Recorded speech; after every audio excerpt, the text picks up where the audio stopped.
No, a reminder to take seats. Hi, everyone. Kindly asking if you can take your seats, please. Thank you. We're about to begin.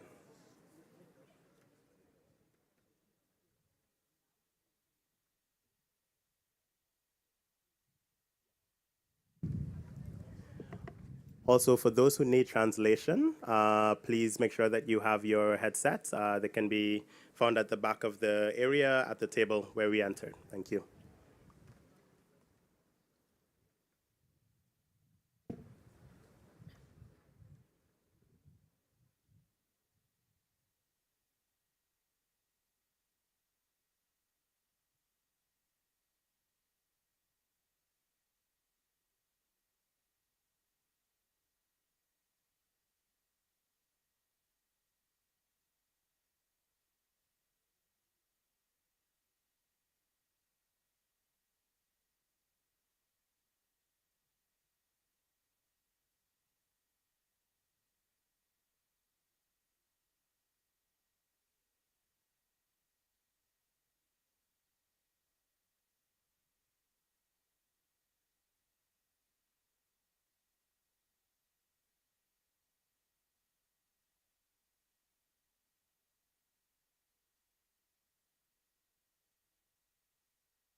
Good afternoon, everyone, and welcome to the third day at the final session at the Youth for Climate event here in Rome.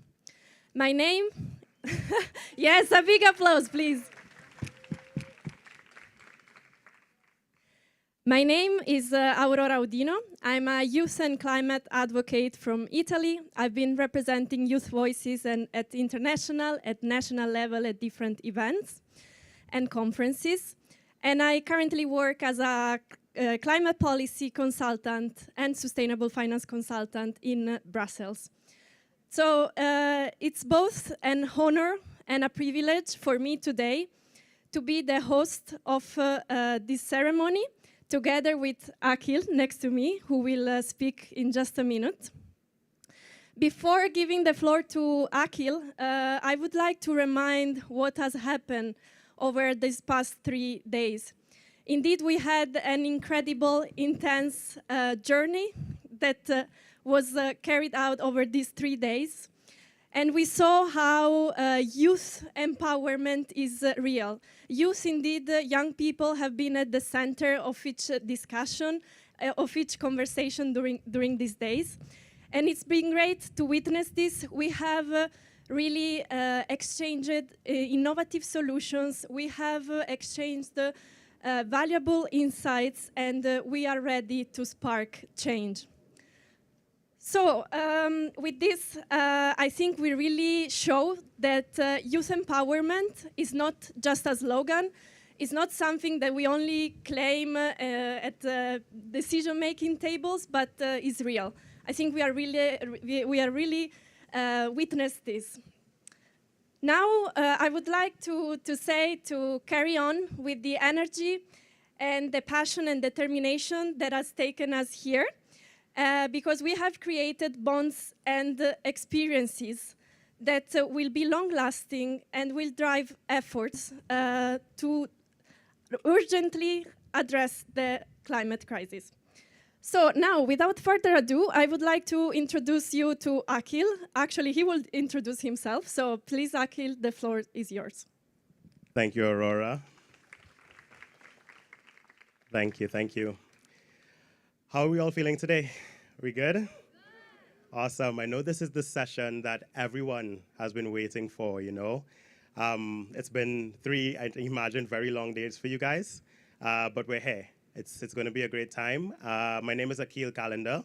I work for Sustainable Energy for All. For those who don't know, it is a UN partner organization that focuses on SDG 7, clean, reliable, modern, and affordable energy for all. My role there is making sure that young people like yourselves, between the ages of 18 to 35, have access to opportunities for jobs, opportunities for capacity building, opportunities for professional development, platforms for advocacy, and also mainstreaming youth in the SDG 7 space, and making sure that you have what you need to contribute to this very important agenda. I'm I guess, a Youth for Climate veteran at this point. I've been there since the very first one back in Milan 2 years ago. And it's been amazing to see how the event has really evolved over the past few years when we gathered, I think, 180 of us in Milan to come up with a manifesto that could contribute to the climate agenda. And at that point, I'm pretty sure we didn't know that we would end up here, you know, with real, tangible, actionable solutions. And you guys are driving the solutions. So I want to say congratulations to everyone here. I think a round of applause is in order for yourselves. And I want to remind you that just being here, right, you're 100 of over 1,000 applications from all over the world. Just the fact that you're here shows the amazing work that you all are doing and the fact that you're putting in this work, oftentimes with limited access to resources and support, to move the needle on this really, really critical agenda. And then I want to thank, of course, our amazing partners who have realized this and are now putting the things in place to make sure that you do have that support. Over the past few days, I've had the privilege of sitting into some of the different judging panels, well, specifically the energy panel, and being a judge. And I think after so many of the presentations, my reaction was, wow. You know, the innovativeness from all over the world in all these different areas of the energy space is really, really, really inspiring. And as someone who often sees, you know, the issues and challenges, they're very visible for me in my job that youth face in contributing to the SDG 7 space. The fact that you're doing this and you're making this difference, and whether we're here or not, because so many of these projects are already so fleshed out, is incredible. So once again, congratulations. Yeah, and Aurora, can I hand over to you? Yeah, sure. Thank you, Akil, for your introduction. An applause to Akil. Today, it's a very special day. We will have very special guests. I think you might have read the agenda, and I hope you are as excited as we are. Italy, indeed, has given immense importance to this event. And we are honored and privileged, actually he's on his way, but we are honored and privileged, I'll start to announce, to have here today the Vice Premier and the Minister of Foreign Affairs and International Cooperation of Italy, Mr. Antonio Tajani. And this is very important, his presence here, because indeed it really underlines the importance, the significance of this event for the government and for Italy, and it also underlines the importance of multilateralism as a means to really fight climate change as a global effort. So after his opening remarks, we will also have some remarks from the Minister of Italy of Environment and Energy Security, as well as the UNDP administrator, Akil Steiner, which is already here online. He will deliver a speech very, very soon. Again, the fact that these people are here, are connected, is super important for us as youth, because it really means that youth empowerment to climate action is a priority, a global priority right now.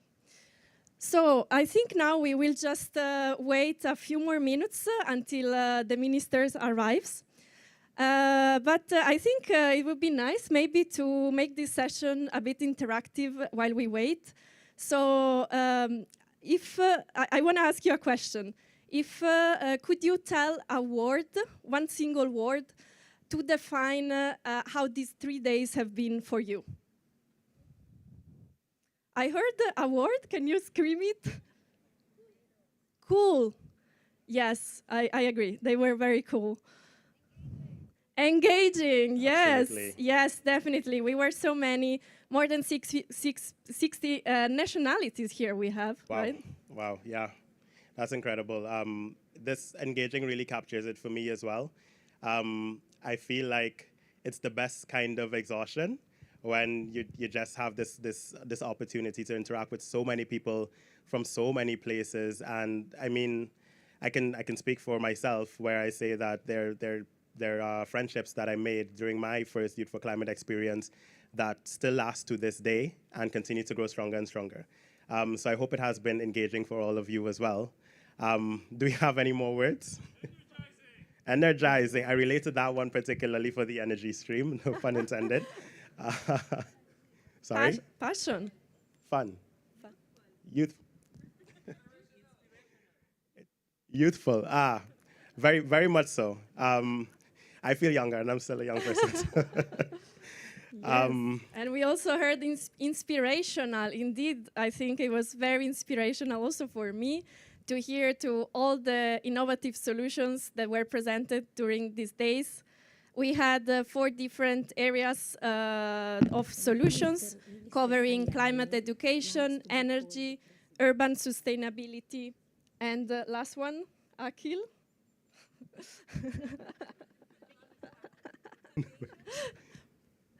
Sorry? Okay, so guys, the minister is almost coming, so we're a bit excited. I was talking about the 4 areas of the projects that we heard innovative solutions from. So one is energy, climate education, urban sustainability. And of course, agriculture. Agriculture, yes. So maybe which one is your favorite, Akil? I'm kind of biased, to be honest. I know, yeah, maybe I shouldn't ask this question. But for sure, you know, I'm a strong energy champion. I believe that SDG 7 really underpins the achievement of, you know, all the other SDGs in the climate space. You know, we need energy for health, we need it for education, we need it for food processing and all these different things. We need it to, of course, address climate change. So it is critical. But I believe that every single piece that you guys are working on is equally important. We all need to address this in a very holistic way to be able to move the needle effectively. It can't just be in one silo. So yeah, this has been a really incredible experience for me as well. What about you, Aurora? Do you have any projects that you were really fascinated by? Any concepts that you hadn't heard about before that you see seeing being applied in innovative ways? So actually, well, let's keep talking about energy. Then I'll talk about another area which I'm very passionate about. But yeah, I was following a bit of the energy innovative solutions, and I was very, very impressed of the level of development of the ideas presented. I don't know how you guys did it in just a few months. So really, I was so amazed. But talking about my favorite area, well, I think the areas are all equally important and so interconnected. But I think I'm very passionate about climate education. Woo! How many of you are passionate about climate education? Yes. Yes, indeed. I think across different fora, we have often heard about the need of educate people at all level on climate change, on really raising awareness to everyone, from the younger generations to the older ones. Indeed, also we know that many of us, the younger generation, are often already, let's say, they have a higher sense of knowledge on these topics. And with this regard, also actually the Italian Minister of Foreign Affairs actually supported a project. It's called the IACT Toolkit, which is a toolkit to empower young people through peer-to-peer education. This was realized by IRENA, the International Renewable Energy Agency, but also in cooperation with youth constituencies, SDG 7 and UNICEF. So very important also to see how this youth empowerment can take different shapes. So I think I see things moving. Yes, finally. I hope you're very excited. This is a very, very exciting moment. He's coming, so we can wait a few more minutes. We can maybe welcome him when he's here with a big applause.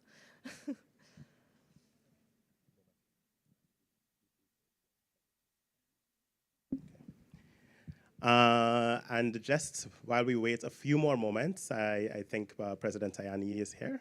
I would like to hear from one young representative in the crowd. What was a project that stood out to you that's not yours? That's not your own. If there's any project that really got you thinking about how you could incorporate things from this in your own work or got you really inspired, is there anyone who'd like to share very quickly one project that inspired them? Yes. Can you speak on the mic? Thank you. I forgot the name of the project. Algae bioreactor. It's an algae bioreactor by our friend from Nepal here, Gunja, and he's making an amazing project. I'm thinking of using some of his bioreactors in my own project. It's very scalable, and I really liked it. And I hope you get the grant. I would also like to say he has a really good project. We have similar problems of air pollution in Mongolia and Nepal. We are both landlocked, so we like each other's humor and the way we pitched, and it looks like a match made in heaven. So, brothers. This is what it's all about, guys. This is that exchange of ideas that also is so impactful when we all come together as youth, because it's not just coming to bid for resources, but it's also coming to share innovation, to share best practices about what you're doing, and to hopefully maybe some of you come out of this collaborating and working together on your own maybe joint projects and coming back for another round of funding maybe. So over to you, Aurora. I think we can just about. Yeah, I think we have. We'll have to wait 2 more minutes. So he's coming. He's very close to here. We can see him. Can you see him? But okay, let's not put so much attention on that.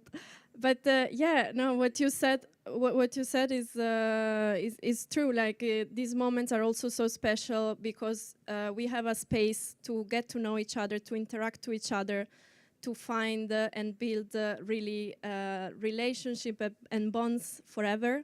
So maybe in some years you'll find that you'll need an expert on, I don't know, food and agriculture, and you remember, oh, I met this person at the Youth for Climate. So I think it's very important also to have this space to create this relationship. Do we have one more example of a project that you really liked, not yours? And maybe you wanna share? There is a hand raised, the lady down there. There was first the other. Hi, I'm Clara. Actually, one of the projects that I got thinking about is the one with mental health included in education. I think we are as young people are really like stressed out about the situation, and we really often don't think about it. But we talked about my peers, that's anxiety that we have, that never is enough. What can we do, you know? So I think mental health is an aspect that we should really consider in education. Thank you. A big applause for her too. Yes, indeed, a very, very, very important aspect. And also, I feel like we are all involved in some sort of advocacy, and we all often do this on top of our daily work. So also that is an aspect that sometimes is very exhausting. We had another person who wanted to share a project. You raised your hand? Yeah? Yeah. I think, we have we have some time. 2 minutes.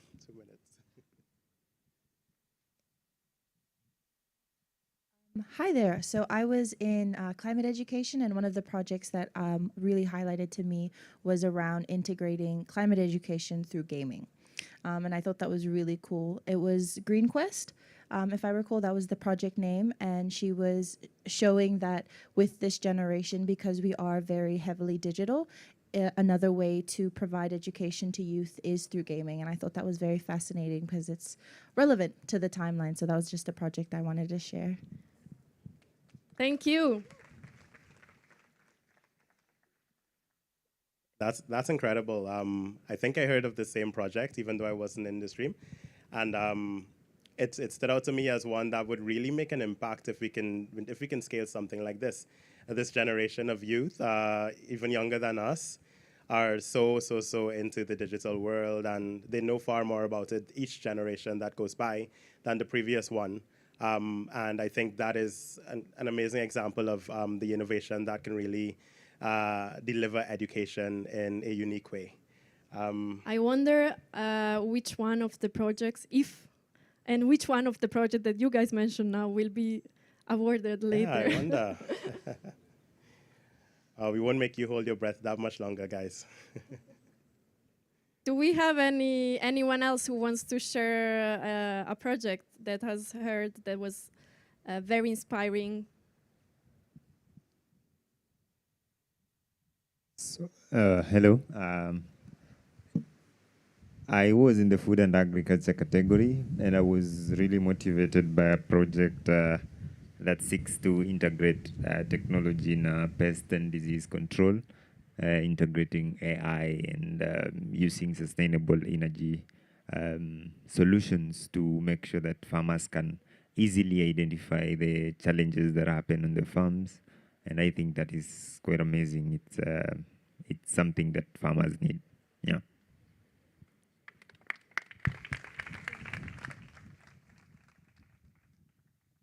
Thank you so much for sharing. Indeed, these are incredible ideas, and also being in the room and getting to know about the details. It's very impressive.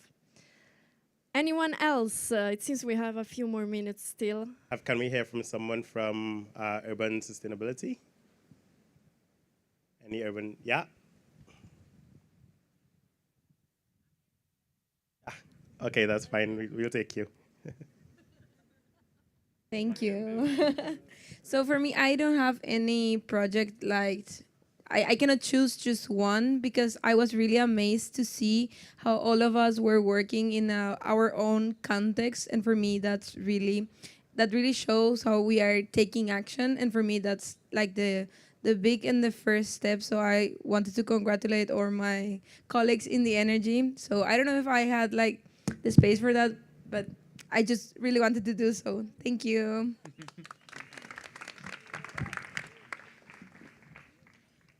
And what about highlights?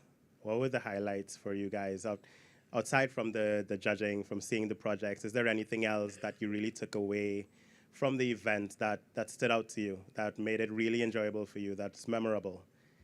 Do we have any ideas?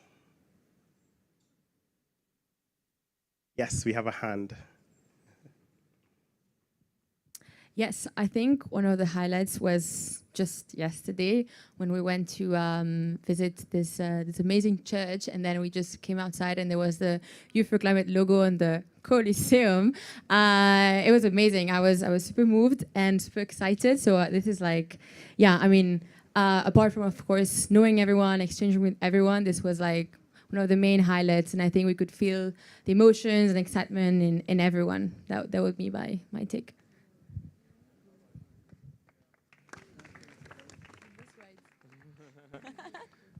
For me, a big highlight is the participants that we're here. I find it amazing that we come from so many countries and different regions and that we get along so well. And I have to note that generally, when each of us is in our country, like we don't see in the mainstream solutions coming from our own countries. It's always from the outside. And then here, I see so much talent and so much potential and so much intellect from people from Africa, from Asia, from Latin America, from the Indian Ocean. So it's super cool to join people from places that are similar to us. So thank you for choosing the places that you chose. Thank you. Thank you. Oh, we have another. Oh, no, just handing back. Yeah, I think those were both amazing points. The Colosseum was amazing. I mean, Youth for Climate always finds a way to make the events, quite unique, one of a kind. I think that's not something any of us will forget. And then, of course, the diversity is also another point that stands out to me. I see another hand. Yeah, Yes, no, the I same just hand. wanted, as we have a few minutes still, I just wanted to come back to the highlight I was saying, right? And the Youth for Climate logo on the Coliseum. And I was like, man, this is so amazing. Like, how come this is like happening? And then you just think, well, of course, the UNDP team and the Youth for Climate team, right? And they have been so amazing. So I just want to take this opportunity, and I think we all can agree in this. We can just give them a huge, huge round of applause to everyone, Lydia, all the team, Lakshmin, everyone, because, I mean, this is just one of the highlights. They're permitted, but so many others. So I just, want to use this time to thank them so much, because they deserved it. Yeah, definitely. It was indeed amazing, and I think, as you're saying, this is just one of the highlights of an event, a flagship event that started 3 years ago, and that keeps realizing very special moments like this one today. And also, it's also a very important symbol, because if you think about, I mean, any tourist, anyone who yesterday was just going to the Colosseum to take, a touristic picture in front of the Colosseum, they actually found the Youth for Climate logo. So they might have wondered, okay, what is this? And then maybe they read, oh, Youth for Climate is bringing people from all over the world. They are sharing ideas. So maybe they may also, I don't know, be curious about your ideas. So I think indeed it's also this outreach element is very important. And Youth for Climate also, since we are in Italy, I'll give you some additional background since I'm Italian. Actually, over the previous week, and I think it's until next week, there has been a national campaign called All for Youth, where anyone was invited to organize events which with a focus on climate, environment, nature, but also a focus on youth. So I think it's a great moment to really show the importance that youth have in our society. So anyone else wants to share? Yes. I feel like we're always talking. So yeah, one of the highlights. It was really amazing. Yesterday when we went to Basilica Francesca Roma, right? Romana. Our host gave a very nice speech, and her and his wonderful translator did her best to convey us the message. And one of the last and most important things he said was he pointed to the mosaic above the altar, and he said that these are made of tiny little glass tiles, and they're very insignificant on their own, but when they come together, they create an amazingly wonderful, beautiful work of art.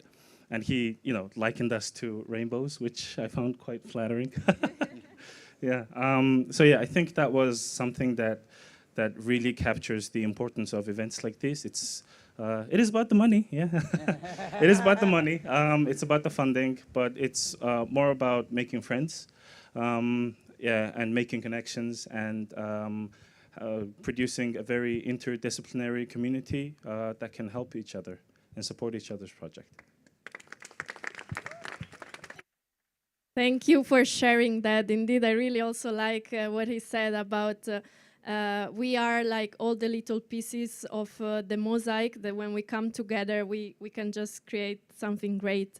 And I think the message also goes the other way around. When we go back, we can also bring something to our friend, our family, the people around us to kind of share what we learned. Just a quick update. So President Tajani is just a little bit delayed. So we have some more time for some more questions. So a hand immediately shoots up in the back. And before we give you a mic, just want to thank everyone for their patience and for bearing with us. We will be moving forward soon. I know how much anticipation you guys have had for this session. So it feels bad to ask you to wait a little longer, but thank you for your patience. Testing. Oh, good. So my name is David Henry. I am from St. Lucia, and I am from the Food and Agriculture Group. And what was very inspiring to me is that, and that was the moment. We all first came off, and you could have seen that, boy, it was about competition. But having to meet each other, learning about the solutions, discussing similar problems, we're now ready to move the conversation to how can we bring what you're doing to our various regions and countries? And that was the moment for me. So again, I want to thank you all for having this event, giving young people a spotlight to do what they do. And I wish everybody all the best on their solutions.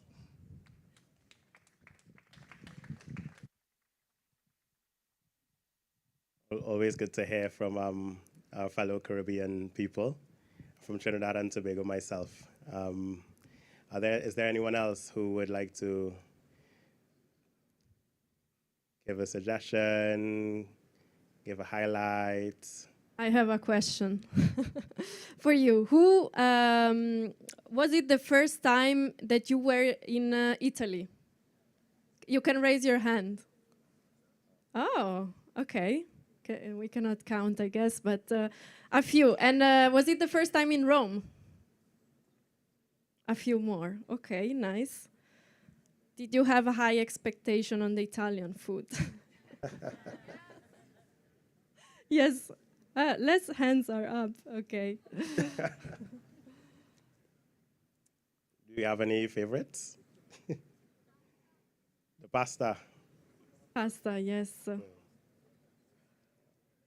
What about sites in Rome? Do you have any favorite? I mean, besides, a Colosseum lit up for us. Did you guys get to do any sightseeing to see the beautiful city? Yes.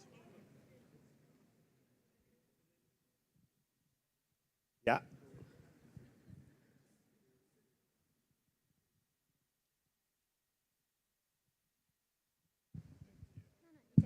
Oh, yeah. It was really interesting to meet a lot of other people, young people, and then getting to see them pitch. And after that, saying, "Oh, we're done. Now we can go and see the Rome." And I've read about Rome in my books when I was a kid. It was always about this wonderful history and everything. And then I keep on walking, and most of the faces I see are like mine, South Asian faces in the shops. It was like, okay, we've taken over the world, even Rome. And the best thing was we went to the fountain at around 4 p.m. There was so many people, tourists. But last night we ended up there at like 1 a.m. Nobody there. And that was so surreal to see just that empty area, just the clean water, and just for us. And person working with air and water and all of that, seeing clear water over there, just reminded me so much of, oh, this is the water that we need to have everywhere in Nepal and beyond, and even in Mongolia, like he says. So if we win in Mongolia too, so we do that. So that was like my highlight of this whole thing, beyond the whole competition. And I'm really thankful to everyone who opened their arms to me, even in this competition and without. And after I presented, I did not expect ever for someone from a different country to invite me and put that solution there.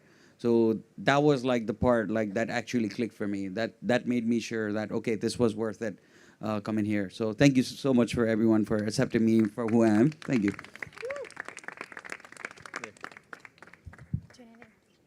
Thanks so much for sharing your thoughts. There is one more comment, two more.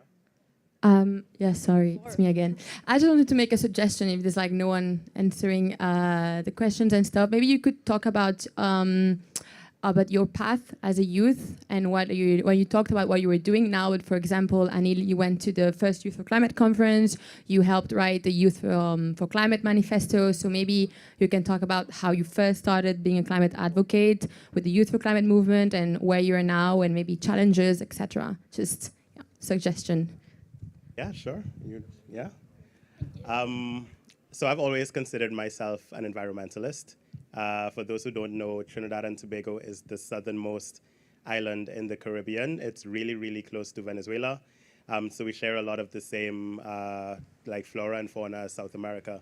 And so being this close to natural ecosystems that are this untouched and unspoiled really, makes you passionate and enthusiastic about the environment. However, we're also a major oil and gas exporter. And so in Trinidad, one of the very common job streams that you go into is contributing to the oil and gas sector. And so I started off as a geologist. I worked in the oil and gas sector for a while until I had just too many sleepless nights. It was a big moral dilemma, and I decided, you know what, I'm going to leave the sector, and I'm going to see how I could bring my country along. So I left. I pursued a master's degree in energy policy. I started a local NGO in my country trying to, bridge the gap between complex climate science and public understanding so that anytime a flooding event happens, people can't just blame it on the government, but actually understand, why things are happening, how they're happening, and what their role is to play, and how they can lobby for more change at a higher level. From there, I finished my master's degree. I worked for a bit at the World Bank in Latin America and the Caribbean, contributing on the energy policy side, the macro policy side, and development side to some of the work that I was really passionate about, and continued my advocacy work on the side, which is when I had the opportunity to come to the first Youth for Climate. And believe it or not, this event was extremely pivotal in my own journey. There's a young woman from Brazil. Her name is Eduarda Zogby. She's the person who actually introduced me to the folks at the place where I currently work, and she was one of the Brazilian delegates at the first Youth for Climate. And so we stayed in touch because we had a conversation at Youth for Climate basically saying, I really love this organization, where she was interning at the time, and she said, okay, if there's any opportunities, I'll put you forward. And she did. She remembered me a year later. I went, I chased the CEO, her name is Damilola Ogunbiyi. I chased her for 3 days until she finally gave me a chance and created this opportunity that allows me to marry, the energy work that I'm so passionate about and the youth development work that, I was doing before and also so passionate about to bring together for my role. So for me, it's been really instrumental. The things that I think were most important is tenacity, not being afraid, not being put down by a no. Because when I said I chased her for 3 days, I went to her office the first day. I asked for 5 minutes with her. She said no. I said, okay. I went and I spoke to some of her colleagues, some of her staff members, some of her directors. I went back the next day. She said no. I said, okay. And I came back the third day, and then she gave me a chance. And so tenacity, networking in an effective way, mentors. The most important thing you can have are people who have done it already and who know how to get it done. Intergenerational collaboration is essential, even in your professional development, to enable your journeys and to help you to progress. And just knowing where you want to go. So setting out your goals, having your path, having what you want to achieve, and then knowing what are the steps you need to take to get there. So that's my personal, 2 cents for your question, and I'll hand over to Aurora. Wow, I think I didn't know the full story, so it's great to hear. Yes, no, very impressed and interesting to always hear these stories and how different people with different background are in the end advocating for the same issue. So for me, I think the natural environment also played a big role. I think I was often going when I was young to the mountains or to the countryside. And so I think since I was young, I became very passionate about about protecting nature. Then when I started university, I was like, okay, I want to find ways to how I can concretely do something to protect nature. And that's how I ended up studying environmental engineering in Turin, in Italy, but also in Sweden. And this passion, this environmental passion, was a common thread in my past. Indeed, also during university, I was involved with university group associations, university associations, and NGOs, and we were trying to raise awareness among students, but also with the owner of the university, with those who are taking a decision at the university level. Afterwards, I ended up in Brussels because I did a traineeship at the European Parliament in the unit that deals with environmental management. So we were developing and delivering strategies to make the parliament more sustainable and carbon neutral. And since around that time, I think I started to be more and more interested into the international aspects. So I went from doing things local to do things at a bigger level, international level, and at policy level. So I started to volunteer with an NGO, Italian-based. It's called the Italian Climate Network. And I started to go to climate negotiations as a civil society and also youth representative. So that was great for me because I could really see the transition from, okay, very practically what I was studying as an engineer to, okay, but where are things really decided? Where are things changed? So that's what I did, and I see also the Minister of Environment is coming. Lots of people are coming. So to end with the story, then I started to go to COPs and be involved in this international setting level. Last year in 2022, I was part of the G7 Youth delegation, where I was delegate for environment and sustainability. So we developed policy proposals that they were then presented to head of states. And this was a great moment for me also to really see to which actors which actors should I address, which people should I talk to. So I'll stop here because the session today is very exciting. We have important people. We have to announce the winners. So I'll stop here because we have the Minister of Environment and Energy Security of Italy, Minister Pichetto. Se vuole prendere.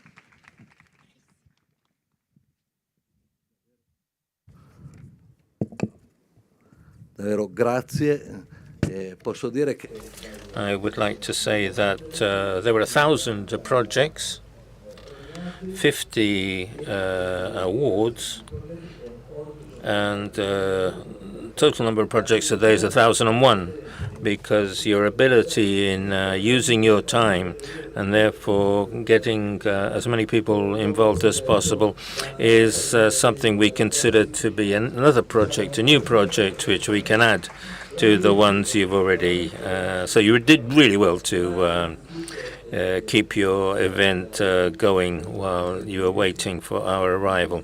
So while we're waiting for the Deputy Prime Minister and Foreign Minister Antonio Tajani, I think we can say we're now at the end of a significant event which has made the commitment of Italy even stronger in support of young people in combating climate change.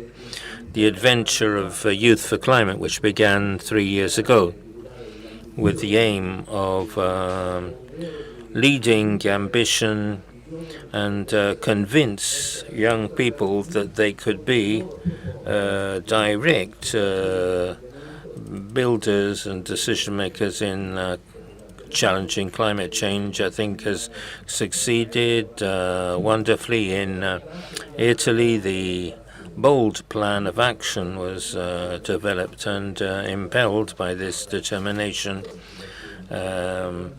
Action began. The first call for youth-led projects was issued, and you're showing a wonderful response to that. In a few months, more than 1,000 young people presented solutions in practical and innovative projects, and the rest is the history of the last few days with all these 130 young people from more than 60 countries who met here in Rome.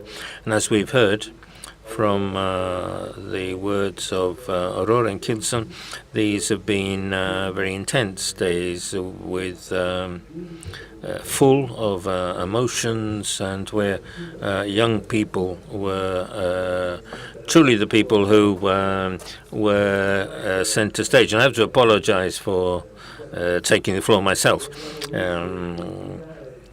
But you can take it as a kind of coffee break. We saw them leading discussions, being authentic voices for their own communities and cooperating with national, international experts, as well as representatives of excellence in the private sector.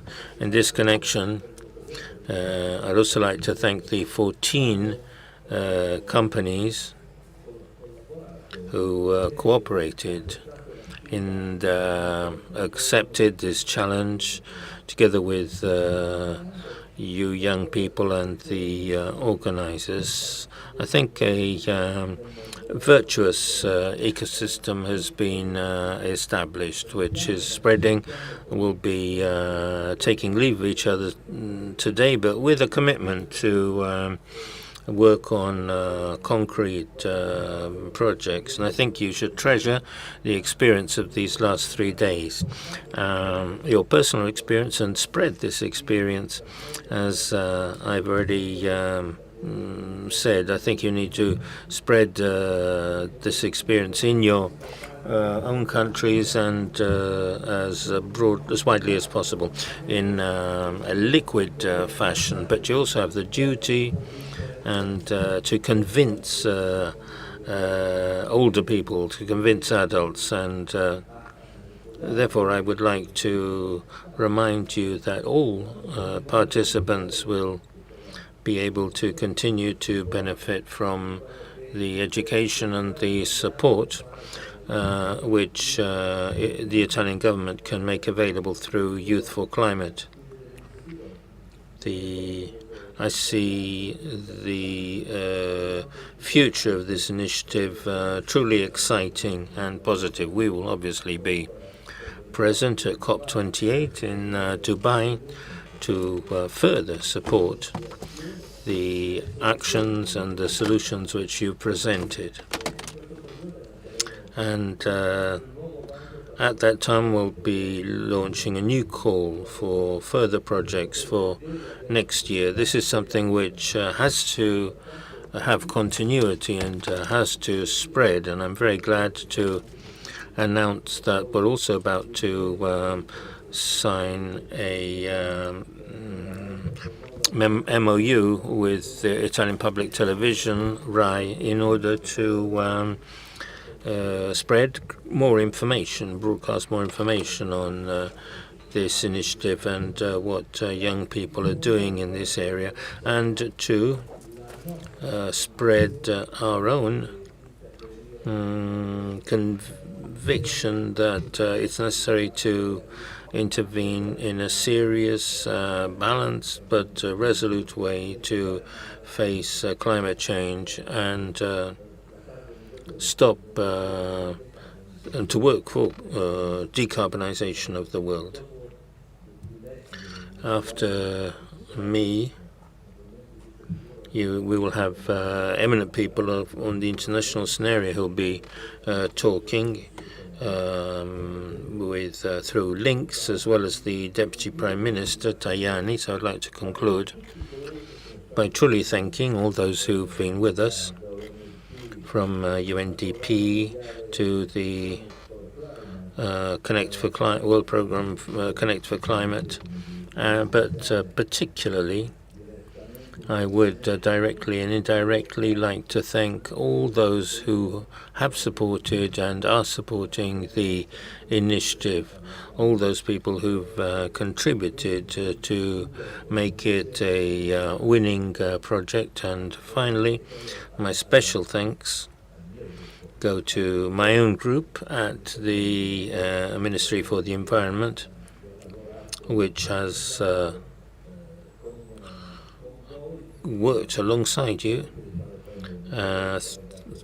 Federica, Roberta, and Emanuela, these are the three names I would really like to mention because I truly owe them a deep felt word of thanks, as well as my heartfelt thanks for all you.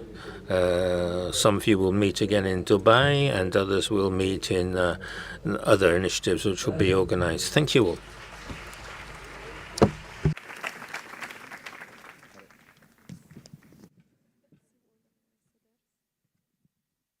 Thank you so much, Minister Pichetto. Yes. Okay. You go ahead. Thank you. I'd like to now draw your attention to the screen so we can hear some remarks from UNDP Administrator Kim Steiner. Administrator Steiner, the floor is yours. Thank you so much, Akil. I hope you can all hear me. And let me begin by, first of all, extending a special greeting to my dear colleague, the Minister of Environment and Energy Security of Italy, Gilberto Pichetto Fratin. Grazie per la vostra calorosa accoglienza e ospitalità. Let me also recognize the Vice Premier of the Council of Ministers and the Minister of Foreign Affairs and International Cooperation of Italy, Antonio Tajani. I can imagine that the very reason I cannot be with you today is perhaps also the reason why he has not been able to join us yet, but I want to take this opportunity to both ministers to thank Italy very warm-heartedly for the idea, the commitment, and the personal engagement also in this wonderful Youth for Climate initiative. As I said, colleagues, I had nothing more exciting planned than being with you in Rome this week, but unfortunately the tragic events and ongoing events in the Middle East did not allow me to travel to Rome in these days, and as was my intention. But I really wanted, as I already did with my brief greetings to you by video, to join you today for this Youth for Climate Awards ceremony, which recognizes those amongst you who are leading and inspiring extraordinary climate action efforts on the ground. Given that these are about to inherit this climate emergency, young people, as you represent in this particular meeting, are sending a message to global leaders that is loud and clear. They want climate action now. And your approaches are defined by the unique way at looking at the world and what is to come for you and your families and friends if inaction prevails. The message of these projects is also being translated into action on the ground, from using legal processes in courts to drive change to leading grassroots initiatives in their countries and communities. And to Aurora and Akil, thank you for your wonderful moderation just now. For me, it was a a wonderful opportunity to listen to many of you, to speak about what excites you, which projects have particularly touched your maybe heart or also your imagination about where you could continue. And as always, we pick some themes as we have for this year's awards: food and agriculture, energy, sustainability, and climate education. And I noted Akil's, how can I say, particular passion for energy. But as you also pointed out, and this is the logic of the Sustainable Development Goals, our passion can find many entry points into that future of sustainable development. The Sustainable Development Goals always remind us that if you're passionate about, for example, access to clean and affordable energy, you're not only tackling climate change, you're also eradicating poverty. You're allowing many other things to happen that by designing the kinds of projects that you undertake now truly allow us to make a difference. The specific solutions cover a diverse range of areas today, everything from organic farming to wildlife conservation to instigating institutional change. In many ways, our event today encapsulates the unique added value of Youth for Climate. We want to shine a light on climate leaders and demonstrate that climate action is not something that is theoretical or only undertaken by those who have institutional responsibilities, have funding or power, but something that is taking place in every corner of the globe, often led by young people. And as I was listening to you, I was also struck by one of you saying how touched you were that yesterday evening Youth for Climate was beamed onto the Colosseum. Some of you may know the history that Flavian emperors built this over 1,900 years ago as a gift to the people of Rome. So in a small sort of way, what we are celebrating today is your gift, not only to the people of Rome, but to the people of the world. And critically, this awards ceremony is just the start of another chapter. We want to give these solutions the space to grow and to flourish. That includes funding to implement these proposals, as one of you also pointed out, and therefore as a demonstration of also UNDP's commitment to the kind of pioneering leadership that you represent, we will match the resources that Italy will allocate to the Youth for Climate Solutions in 2024. Many of you will have come across UNDP, active on the ground in 170 countries, and I am deeply convinced that it is ideally placed to promote and support these solutions and translate them to other contexts across the world. That includes leveraging our extensive networks to develop new partnerships at the local level, which will be vital to ensure that these solutions are sustainable in the long term. One of the great privileges I want to share with you of leading UNDP is to have this extraordinary network that puts us in touch with people such as you, everywhere across the world, as you will also realize as you met here in Rome. There are literally millions of others just like you, doing just what you are doing, and that is why things will change over time. And let me address those young climate leaders gathered today. In many ways, everyone shortlisted for the Youth for Climate Awards represents a win for our global community. You recognize that only by coming together, every community, every country, and ultimately the human family, can we win this battle and drive progress across our global community's shared plan for a better future, including that which is embedded and reflected in the Sustainable Development Goals. And your solutions are not defined by climate skepticism or defeatism, but by a willingness to try new things, to challenge accepted wisdom and speak truth to power. You are not willing to give up this fight for people and planet, which I believe we can still win. Yet it does not absolve our governments or the multilateral system or an institution such as UNDP also from our duty to come together and rapidly decarbonize and advance decisive climate action. This is what we are trying to do in UNDP. This has been also to some extent my personal journey that I just want to spend a few seconds sharing with you, because sometimes from where many of you are trying to change the world, it may look that being in a position such as heading the United Nations Development Program puts you into such a more privileged and powerful position to make those changes happen.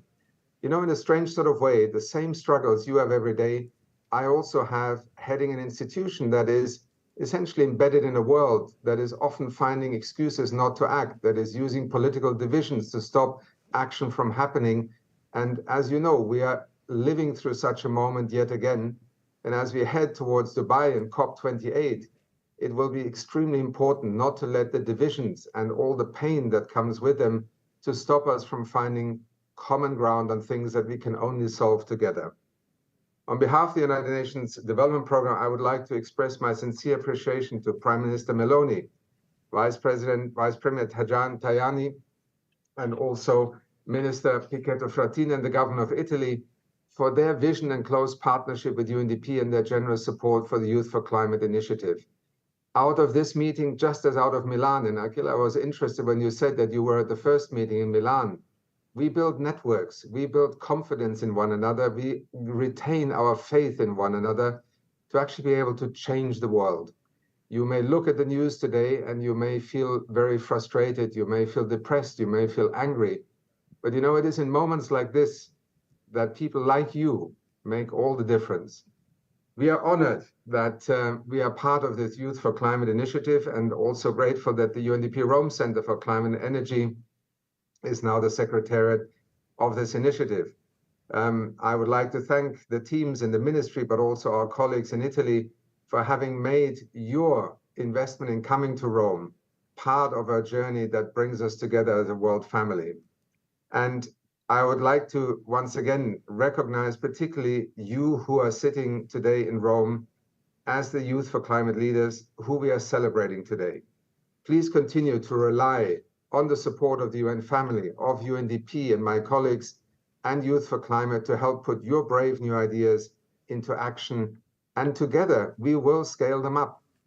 Your unwillingness to accept the status quo by putting forward innovative ideas and original thinking is helping to ensure that we will have a livable planet for not only your own generation, but for many generations to come.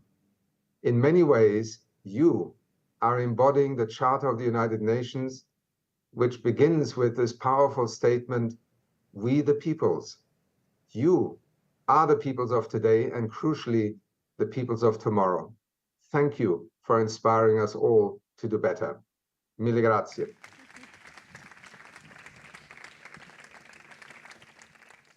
Thank you so much to Administrator Steiner for your very impactful words and to Minister Pichetto.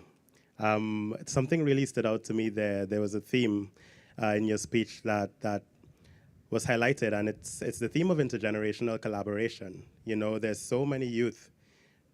You're not the only ones, you know, Administrator Steiner said, there's so many youth doing impactful work, you know, that needs to be elevated. And you are of, you know, a stellar group who has managed to get to this point. But there's so much more work that needs to be done. There's so much more work that needs to be done. And the fact that there are bodies and organizations, you know, the UNDP, the ministry, the Italian government, you know, Connect for Climate, all of the partners who are realizing, you know, what can happen when you actually put, you know, actual tangible supports behind impactful and quite frankly, very feasible projects, you know, that are youth-led and that will continue to scale because we're still young, you know, we have a lot of time on this planet left, you know, and a lot of time to have impact and to really, really bridge the gaps for the prominent challenges of our era. So thank you for your comments. It seems that we are about to get started in a few moments with the comments from President Tajani. So you'll just be a few more moments. Yes, we'll wait a few more moments. And I also want to say thank you to Achim Steiner for your words and also for announcing that Youth for Climate will match the funding of projects. I think this is a great news also for all of us today who have an innovative solution to develop. Maybe not all of us today will receive the award, but we will have other opportunities, and Youth for Climate will be definitely a platform to find these other opportunities. So I think the President Tajani is on his way. So we are welcoming him right now. We can say a big applause.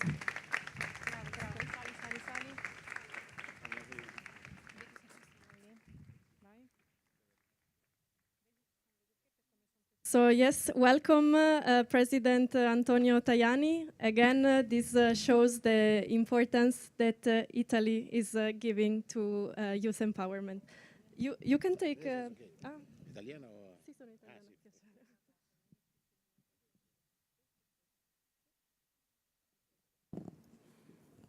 Facciamo un po'. Buon pomeriggio a tutti.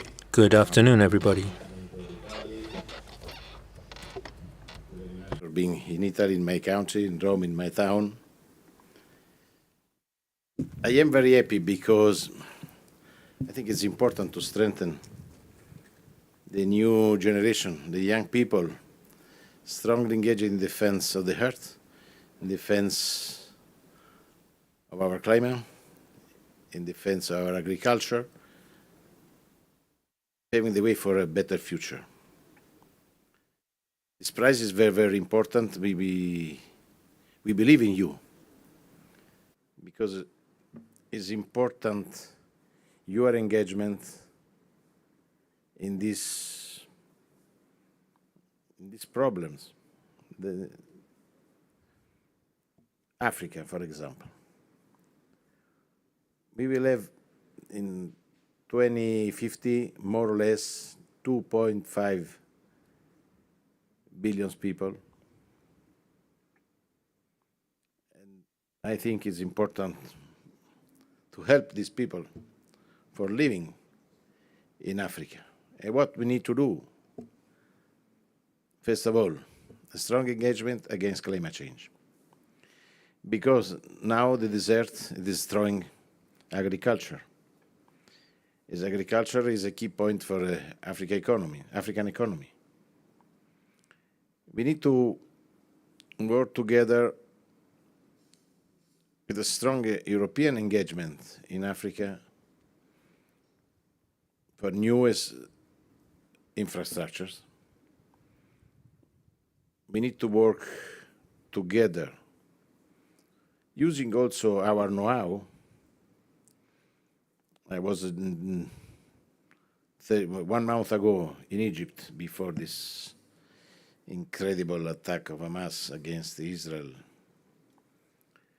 for paving the way for an Italian engagement in Egypt in agri-sector, agri-food sector. They will use our know-how for a more modern agriculture. More modern agriculture is jobs. It's also important for growth of Egypt. This is an example, but we need to do the same in every African country. We are ready for the export of our know-how in this sector. Your project also on agriculture against climate change is very important. We need to implement your ideas and to work all together for achieving good results. Of course, we need, in the same time, to work against climate change. It's possible to do through a more modern industrial policy, through a more modern agriculture. Green economy is an opportunity. Of course, we need to have achievable goals, because without achievable goals, we will destroy industry and agriculture. Finally, we will have less jobs and not more jobs. This is very, very important. Climate change, to the engagement against climate change is important also for our space policy. To use the European and Italian constellations is a good idea in defense of the earth, in defense of our agriculture. It's possible to do more through the space policy. We need to achieve good solutions for water. There are problems in Africa, but not only in Africa, also in the Middle East. Also in Italy, this is a big problem for our agriculture. We need to have more modern infrastructures. We need to work all together. We need to work with the United Nations. We need to strengthen the United Nations organizations. We need to work with a strong engagement of the new generations. For this, I am very happy for being here today with you, because I think we need to do more with you. We need to back your action. We need to work for the implementation of your ideas. And we need your ideas, because only working all together is possible to achieve the more ambitious goals. For this, we stay here. For this, the Italian government, with my friend, Minister for Environment and Energy. We are here with our special envoy for environment, for supporting you. This is not only a prize. Of course, it's a good idea to have a prize with a lot of young people organizations, but it's more important to believe in you. We believe in you. I believe in you because I am father. I have a son and a daughter. I believe in my family. And you are our big family in the world, in every country. I think for the young people it's important to have our support. It's important to pave the way for your better future. And we need to do, as politicians, as institutions, as NGO, as United Nations, all together. And we need to be optimistic. Because when there are a lot of young people strongly engaged in this sector, with a lot of projects against climate change, in favor of agriculture, for a better life, we are optimistic. Because when many, many people, young people, the present and the future of our countries, are strongly engaged, it's possible to be optimistic. We believe in you, but it's important also for you to believe in your values,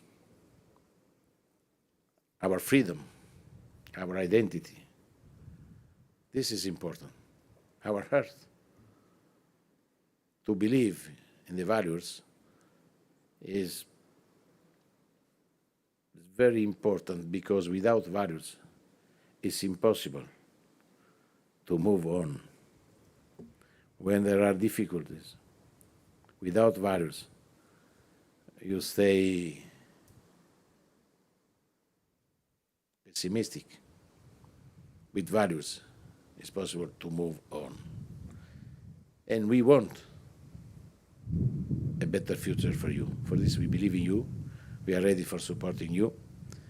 Enjoy in Rome, in this beautiful town. Grazie per essere qui. Complimenti all'organizzazione. Here, and congratulations to the organizers. Thank you for having given me the opportunity to greet so many young people who've presented such high-level projects and projects of such quality. We truly need these young people, and I'm sure that they will give the best of themselves, thinking of the future generations too. We will do our utmost to defeat climate change, not with ideological attitude, with a pragmatic attitude, a third way between those who are deniers and those who are fundamentalists. And we wish to be pragmatic, convinced that central to everything are you, as we're together with us, and therefore we have a duty to defend our heritage, which someone up there left to us, if you're a believer, and if you're not a believer, which was left to us by our grandparents and ancestors. And so we're working for agriculture because, in my opinion, the best defender of agriculture is the farmer, and we have to put farmers into in the right conditions through research and innovation too. We need plants which are drought resistant. We're working both at the national and European level on more resistant plants. There are studies funded in Italy on assisted evolution. That's not GMO. They're more resistant plants which don't need phytopharmacological substances and which are more resistant to drought, which are important also for Africa, for the Middle East, and countries where there's a need to have more resistant plants which don't succumb to climate change. This is a pragmatic environmentalist approach which takes action, doesn't go on and on about theories, but which acts. I think this is the right path. I think this is the mobilization we should all undertake, because our duty is to live in a clean world, also taking into account social problems, because green economy is a great opportunity. But we have to ensure that we can reach good results in all these areas. Otherwise, doing good in one area can do bad in another area.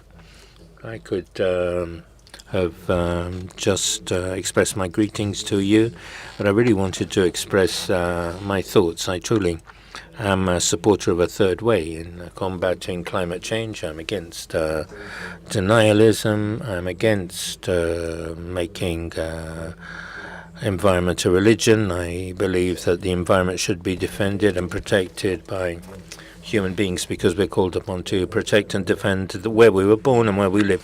So congratulations, and I wish you the best of success for your project. Grazie mille. Thank you very much, President Tajani. Really, it was a privilege to have you here, also highlighting the commitment towards climate action and youth empowerment. So now President Tajani will leave soon, probably, I heard, but we are glad if you can stay longer. The UNDP administrator will have to leave also. But we will continue with the ceremony. Indeed, now we are at a very exciting moment. President Tajani mentioned that there is this road of being pragmatic. So now it's the moment where we want to be pragmatic, and we will announce the winners of the Youth for Climate initiative today. So, yes, an applause, because I think we have been waiting for this moment for very, very long. So, just a few housekeeping rules.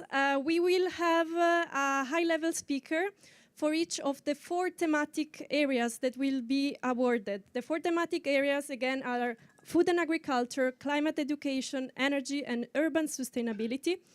We will have an inspirational keynote by a high-level speaker who will come here, will take the podium. Then we will have a young leader coming also on stage and announcing the name of the projects that are awarded. So remember the name of the project. Whenever you hear your name, you will come here on stage. You will receive the certificate. Then stay here. We will all take a picture here per thematic area. So I think now it's my pleasure to give the floor for the first inspirational keynote on the topic of food and agriculture to the Deputy Director General from FAO, Helena Samedo. So please, Helena Samedo, the floor is yours.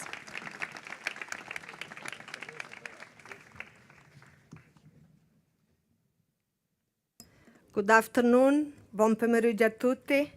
His Excellency President Antonio Tajani, Vice Premier and Minister of Foreign Affairs and International Cooperation, Italy. His Excellency Pichetto Fratin, Minister of Environment, Energy Security of Italy. My dear friend Achim Steiner, UNDP Administrator. Excellencies, distinguished guests, delegates, participants.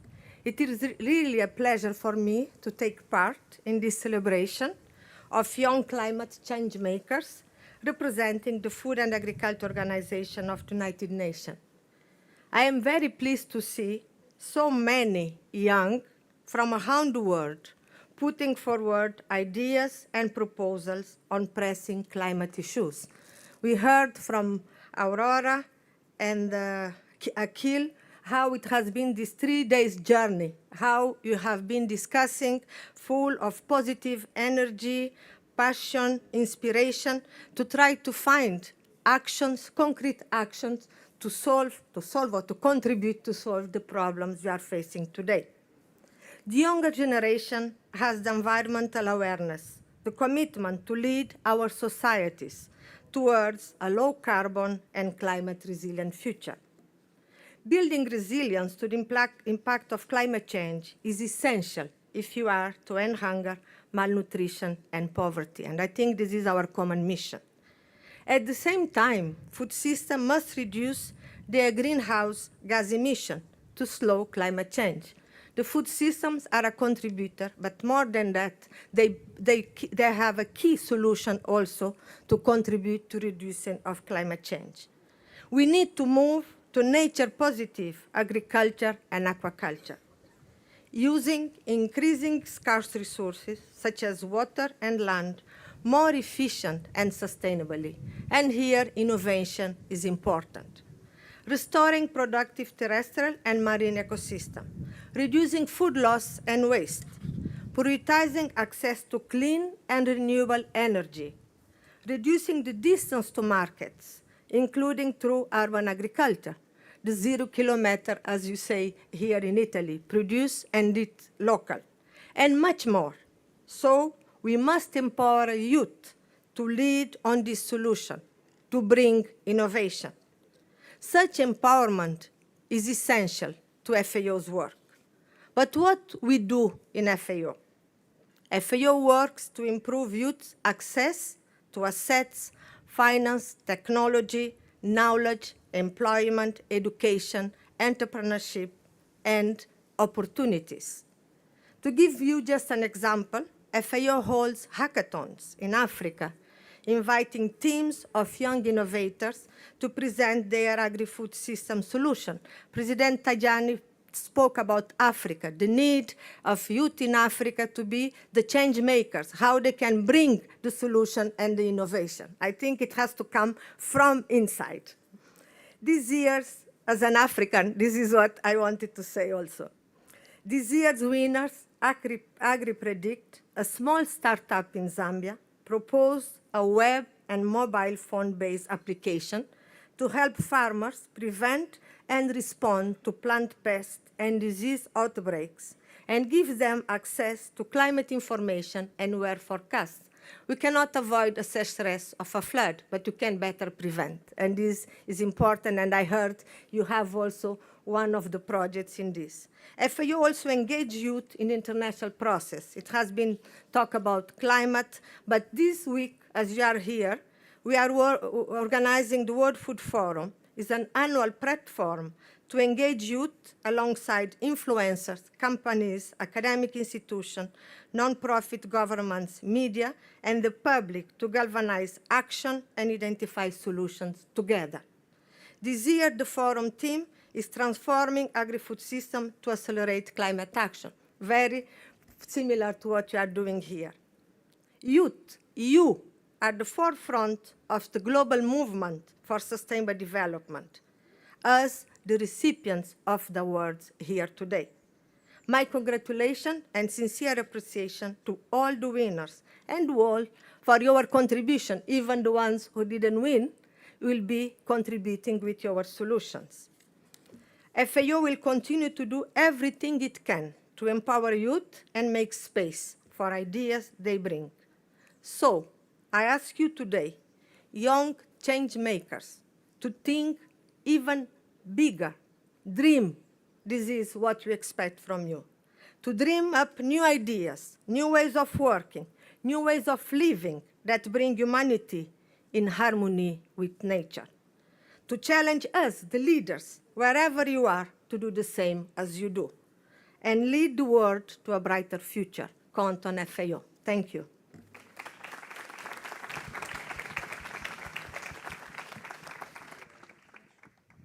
Thank you so much to the inspiring words by the Deputy Director General from FAO on agriculture and food. I think now we are ready to hear the winners of our first category. So I would firstly like to invite the minister, Ministro Pichetto, if you would like to come on stage. So the minister will hand the certificate. Yes, you can sit here. So he will be here. You will be called. You will shake hands with the minister. We will give you the certificate. Then please come downstairs, whoever is the winner. Wait here, we'll take a group picture. Now, it's my pleasure to invite on stage at the podium Luis, who will be announcing the winners for the food and agriculture category.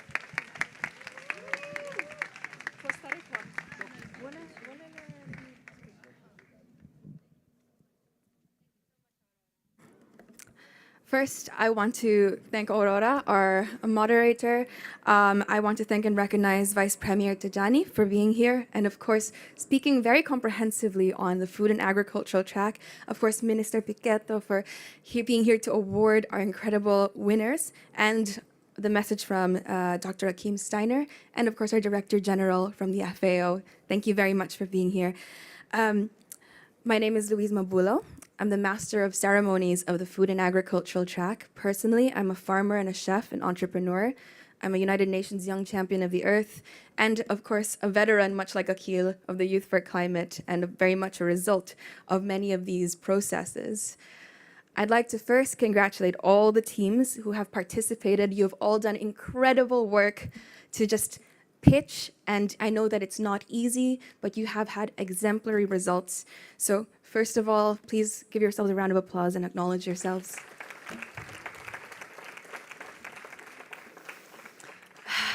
Wow, it's all come to this.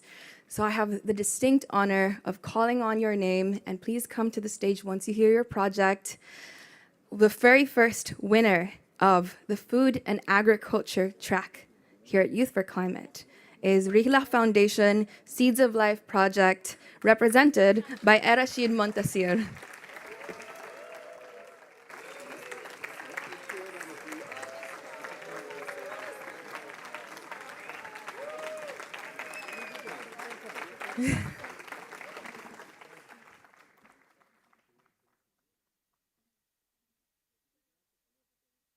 Congratulations, Erashid.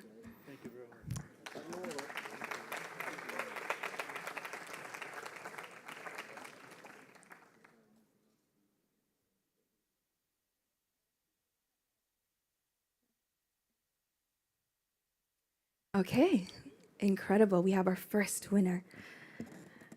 Next, we have Bondi, represented by Max Fontaine.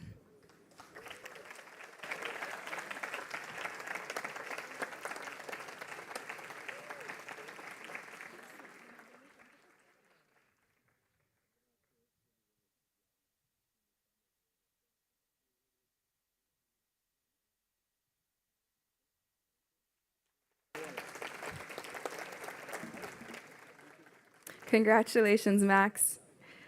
Incredible. All right. On to our third winner.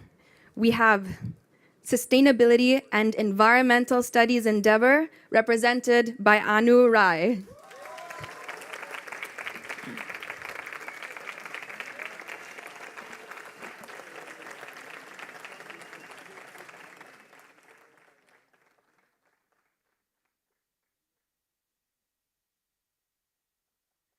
Congratulations, Anu. A round of applause.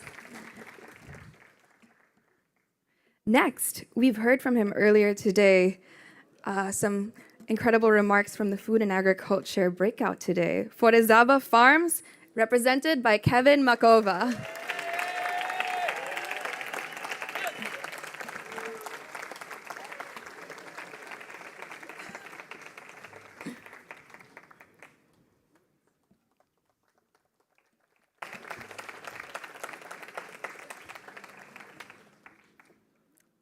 Congratulations.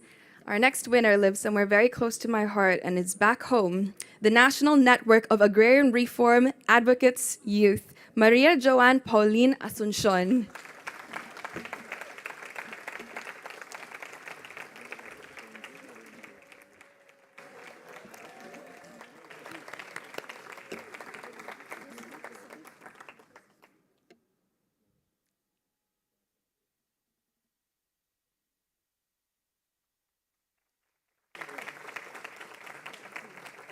Mabuhay and congratulations, pal. We're nearly through, halfway. Our next winner from the Food and Agricultural track is Contaminantes Anonymous, represented by Gabriela Castillo.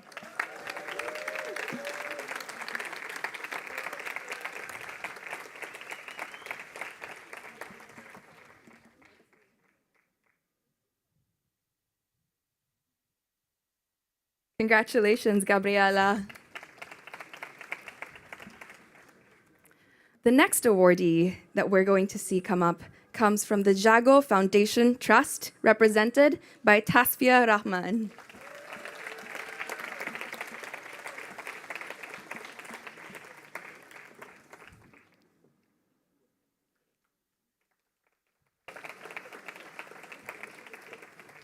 Congratulations, Tasfia.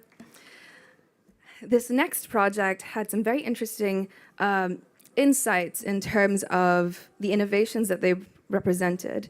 And this is NABDA Development and Evolution Organization, represented by Muna Al-Hamadi.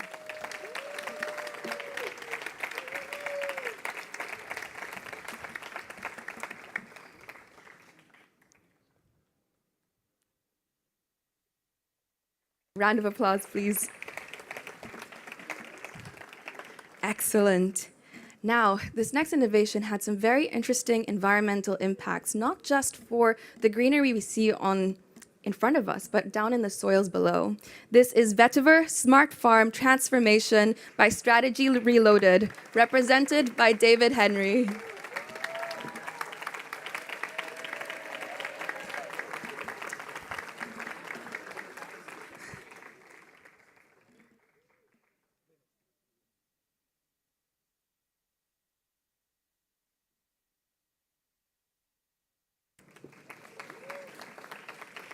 Congratulations, David.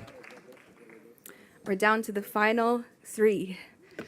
This next project is incredibly interesting. We had such a beautiful prototype that the judges were able to interact with. This is Indus Earth Trust, represented by Maha Shaikh.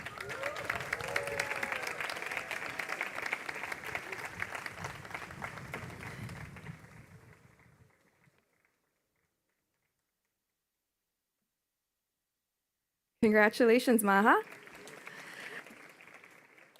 Wonderful. Our final two awardees. I know that everyone feels very nervous now. Regardless of the outcomes, please know that you all had exemplary work. Now, this next one is working on some incredible food security solutions in their country. This is Food Bank of Bolivia's Food Security Program, represented by Bruno Ferreira Crespo.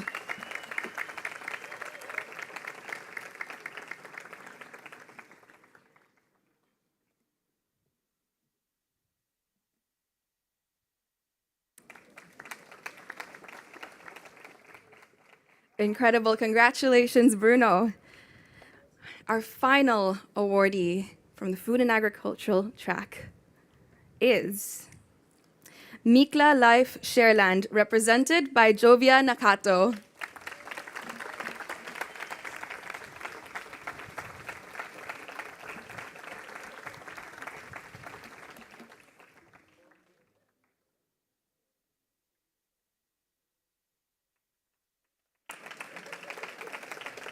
Congratulations, Jovia. Congratulations to all of the representatives from the Food and Agricultural track, and of course, everyone who had pitched and presented all of your projects. It was an impossible job to judge this session. So with that, can I invite all of the winners down to the front for a photo with Minister Piqueto. Congratulations again.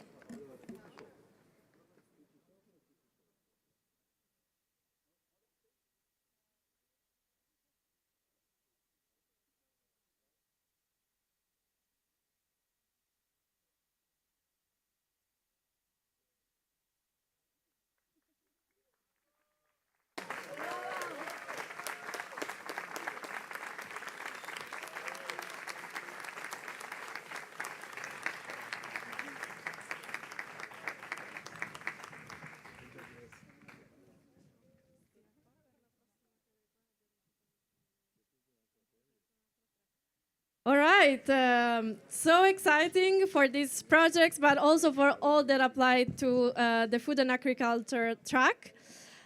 We proceed now with the next category, which was climate education. Lots of excitement, yes. Again, a big applause to all these projects, please.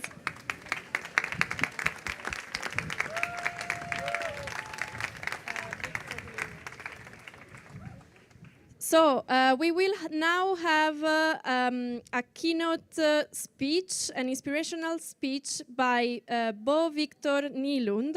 He's the director at UNICEF Global Office of Research and Foresight. Victor, the floor is yours. You can take the podium.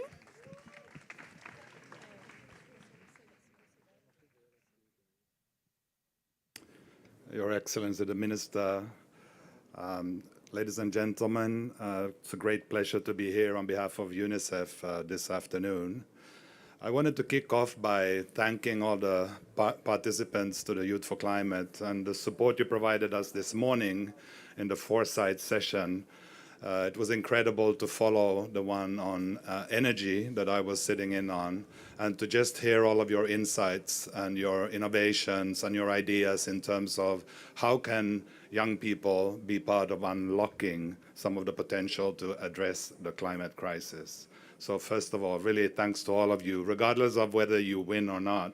Your contribution to UNICEF and the work we're doing with young people moving forward is really quite extraordinary. So let's begin with an applaud for that. Thank you. So when it comes to climate education, it so happened that yesterday as I was leaving the office, we're based in Florence in Italy, the Global Office of Research and Foresight to UNICEF in Ocenti. I was handed a document which is one of our next publications. So I'm giving you a little bit of a heads up of something that is not yet published. Basically, we have been doing a piece of data collection and research together with Gallup in 50 countries around the world. And one of the questions we have in there is around climate and whether or not people, children including, young people, but also all age groups, whether they know what climate change means. You might give a guess in your head if I say around the world in the 50 countries, if we take that as the truth, would you think it's 80% no, 60% no, or 40% no? 80 some say, 60 some. Basically, 80% of people say that they have heard of climate change. But in a follow-up question where we ask how they understand climate change and we give them options, only half of them actually know what it means. Half of the people understand with climate change that it's just the seasonal change. It's the rainy period as opposed to the dry period, or that it's the 4 seasons that we have here in Italy. But this is, of course, not the truth about climate change. So only about 40% of the respondents actually understand what climate change and the crisis behind it means. What that means for us in terms of climate education is a tremendous challenge, and something that I really appreciate that we have one of the areas of focus in this workshop as well with the Youth for Climate. I was really excited to hear about the various projects that are being proposed, and I must say that there is a tremendous challenge when we look at how do we have social behavior change when it comes to the climate understanding. In UNICEF, we normally think about it in 3 steps. The first one is knowledge, so just knowing that it exists. And we talked about that, about 40% know. The second one is the attitude around it. And that basically would mean, okay, I know about climate change, the crisis, and it's urgent. We need to do something about it.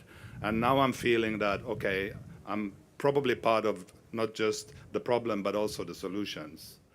And third is that there is a practice that is changing. There's a behavior that actually is leading to some new results.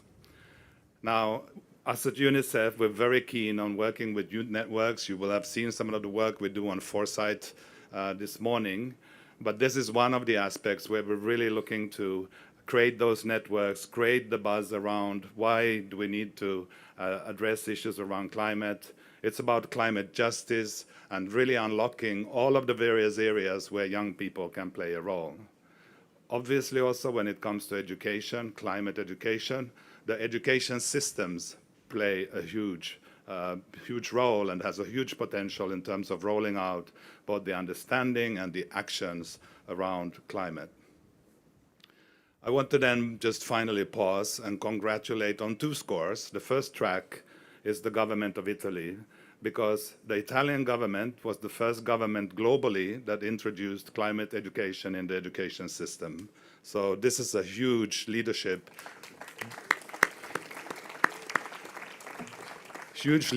that other countries can learn from, and we're seeing little by little that that's being picked up. And the second, of course, is to congratulate all of those who have the winning solutions for climate education. At UNICEF, we're looking forward to working with you, hopefully on the implementation of those, that it will also be relevant to how we engage with you on the ground in the countries where we work. Thank you very much.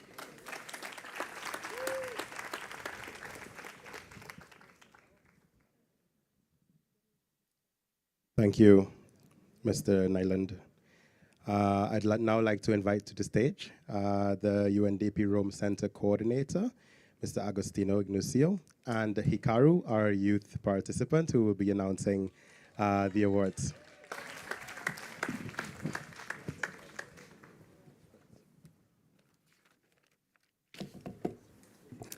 Hi, everyone. My name is Akil Hayakawa. I had the distinguished honor of being the Master of Ceremony for Climate Education. I'm a 22-year-old Japanese Caribbean American climate advocate and researcher, and I'm also the Vice President of Climate Cardinals, the world's largest youth-led climate advocacy organization that works to make climate education more accessible to non-English speakers, primarily by translating climate information into over 100 languages.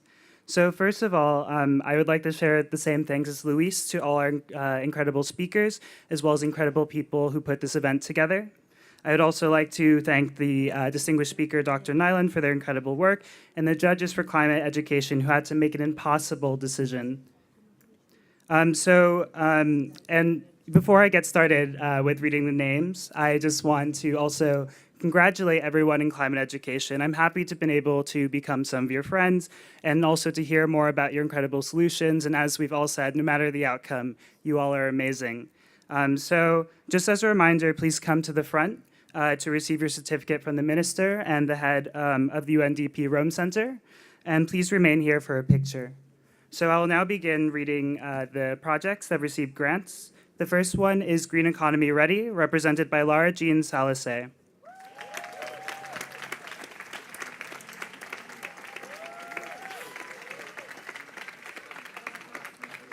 Yeah, congrats, Lara.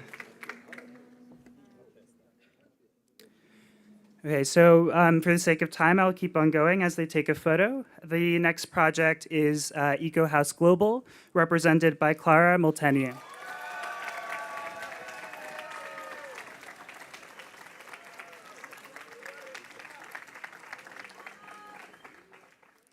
Yeah, congrats, Clara. Yeah, the next project is Razwy, the Ukrainian Youth Climate Initiative, represented by Valeria Bondaryeva. Unfortunately, Valeria was not able to join us here in person. The next project is Educating Lawyers of the Future, Nuestro Futuro AC, represented by Maria Maldonado.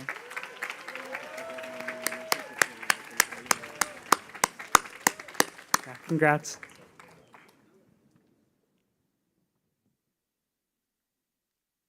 The next project is Actions for Impact, represented by Fadette Munizero. Fadette was also unable to join us here today. The next project is Movimiento Pro Pacha, represented by Ana Lucia Encinas Ortega.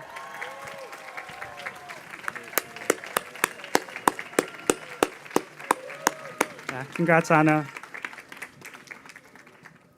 The next project is the LIC Network of Indigenous Youth, represented by Kentuta Diana Conde Choque, who's also unable to join us here today.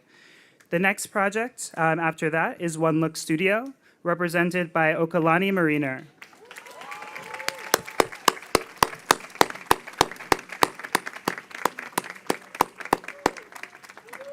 Yeah, congrats.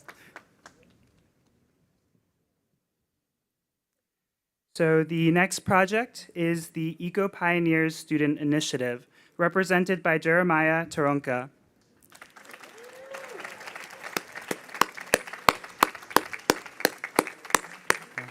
Congrats, Jeremiah.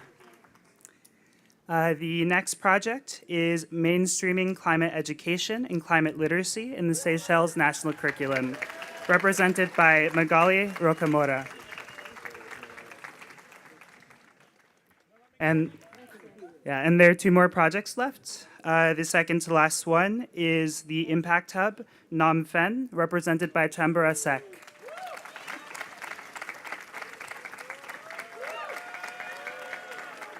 Yeah, congrats, Chambara. And the final project is Réseau des Jeunes Salian pour le climat au Mali, represented by Zainaba Narabina.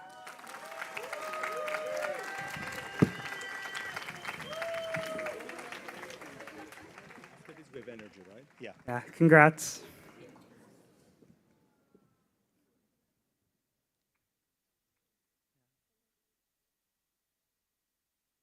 Okay, so now we'll have an opportunity to take a picture together. Thank you so much, Hikaru. A very happy birthday. So, okay, can we have the remaining persons? Jeremiah, can we get you down and maybe some of the shorter individuals on the stage? Okay, perfect.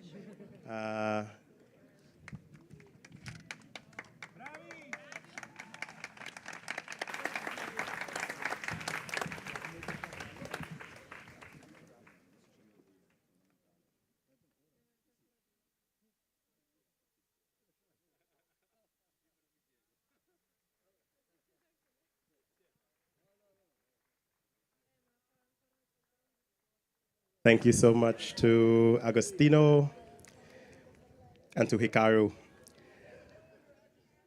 So coming up next, we have the energy track. So we have some amazing projects that will be receiving their funding today. We'd like to invite the speaker to the stage, Riyad Madeb, the director of the UNDP Sustainable Energy Hub, for his keynote.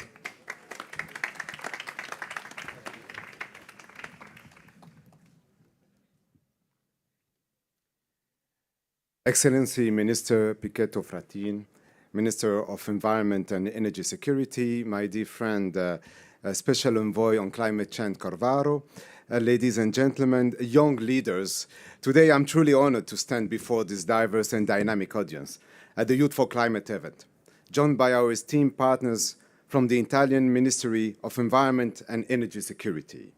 As the Director of the Sustainable Energy Hub at UNDP, it is both a privilege and a pleasure to address you today. Without the support of the Italian government and the visionary leadership of the Ministry of the Environment and Energy Security, this would not have been possible. And our mission, as we gather here, transcend mere energy solution. It's a call to action that unite generation, as we said previously. We are tasked not only with ensuring that every nation, every community, and every individual can harness the benefit of the clean energy revolution, but also with recognizing that the youth are the true vanguard of this transformation. Let's confront a sobering truth as revealed by the recent SDG 7 tracking report. Our world is marred by inequality, and it is unacceptable that millions, 675 million to be exact, still lack access to affordable, clean, reliable, and sustainable modern energy. Additionally, staggering 2.3 billion people lack of clean cooking facilities. Moreover, over 80% of our energy still derives from fossil fuel, and only 1% of additional capacity in 2022 come from Africa. This is an alarming reality we cannot ignore. Our first and foremost duty is to understand that a just energy transition isn't just about increasing energy production. It is about delivering clean energy to all, minimizing waste and reducing harm to our planet. This is especially vital in rapidly growing developing countries where future progress is concentrated. At UNDP, we've made an unprecedented commitment through our strategic plan 2022-2025 to drive extraordinary action and partnership. Our goal is to provide sustainable, affordable, and reliable energy to an additional 500 million people by 2025 and accelerate the shift to renewable energy, creating inclusive green economies. As the co-chair of the UN Energy, UNDP is relying the entire UN system to fulfill the UN Energy Pledge. Our unique strength lies in our ability to leverage our integrated mandate, fostering comprehensive development and multiple benefits for those left behind. And at UNDP, we deeply value the indispensable role that youth play in this transformative journey. Your vision, your energy, your unwavering determination are our greatest asset as we strive to leave a lasting green legacy for generations to come, as mentioned by the Vice Premier. What I have seen during these days has been amazing, and all the proposals that I have read, listened, evaluated are simply impressive. Isaac is proving clean cooking solution in Malawi. Sylvain has enabled a disabled action in DRC that can be easily replicated in many countries. Ricardo, this is bringing machine learning and big data for accelerating renewable energy for school. Just few of them. Let me tell you, it has been a tough challenge to restrict the selection to only 13 of them, one more than the others. To those who have not been selected, this was a fierce competition, as you should be proud of being among the finalists of the Years for Climate Innovation Challenge. You are in the top 10% of the 1,163 submissions. Use this as a further motivation to keep boosting your project and ideas as the next Youth for Climate Change that will be announced soon. To the winners, congratulations. I'm very proud to have supported you in this part of your journey. Now comes the hard part, turning your idea into reality. But I'm sure that with your energy, skills, and dedication, you will succeed. It has been a privilege to be here, and so all of those fascinating ideas, your passion, innovation, and warning commitment are the driving forces behind our collective efforts. To our partners, you have seen today the creativity, the potential of the young leaders of today.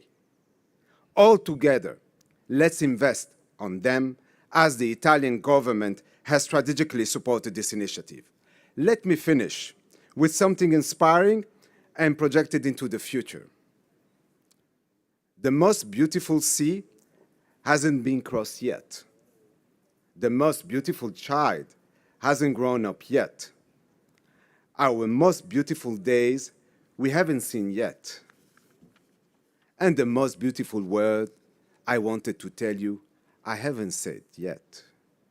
I wish you all the best in your future endeavor.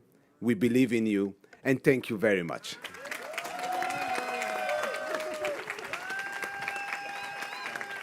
Thank you so much, Director Medeb. Yes, we invite you to stay on stage to help out with handing out their certificates. And we'd like to invite Akil Cooper-Sutton, our youth leader, to help with the announcement of the certificates.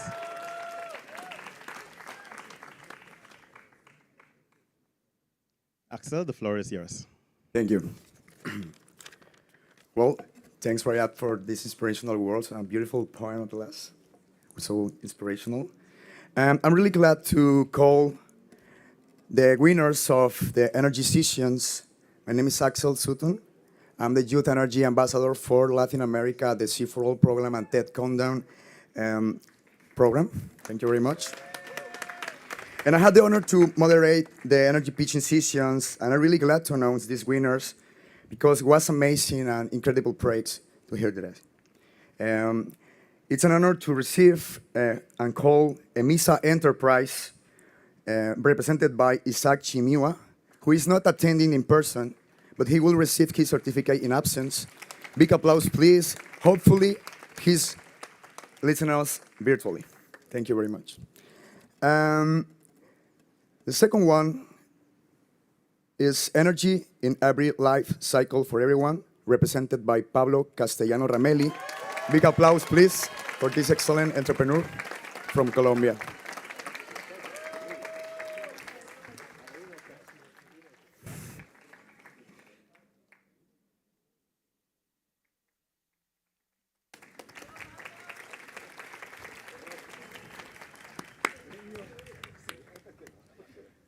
Please make some noise for the next project called Sustenta Honduras, represented by Ricardo Pineda Guzmán.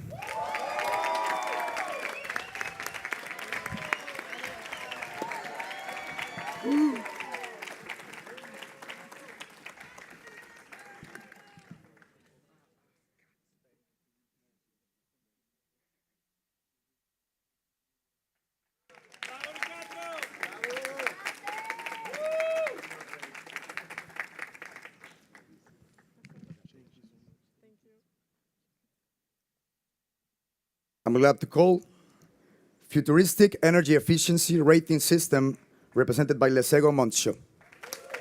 Welcome.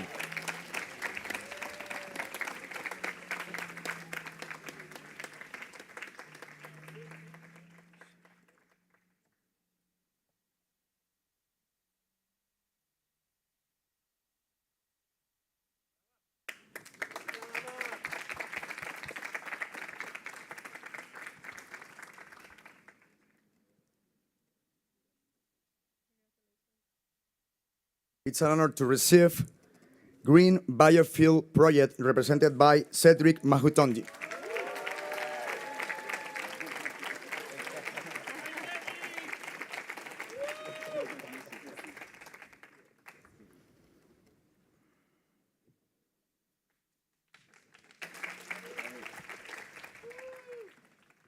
The next one is a project called I Look Canchini, represented by Cesar Granada.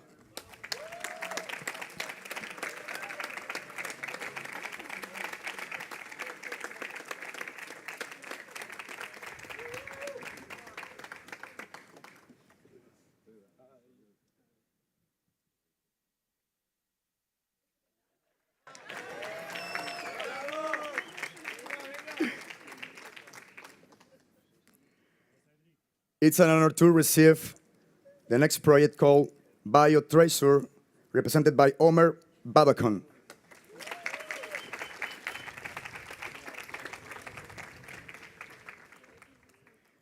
He's not attending in person, but he will receive virtually. Okay. The next one is Youth Economic Capital, represented by Mukudesai Wensi.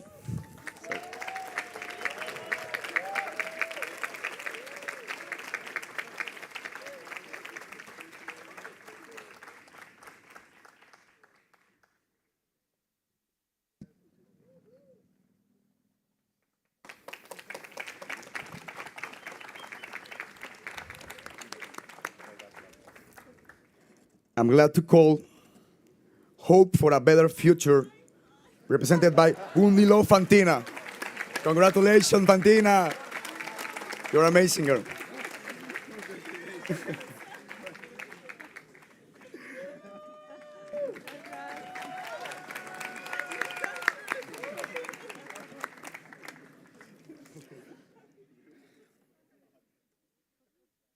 So, the next project called X Pure Power, represented by Inas Sayed.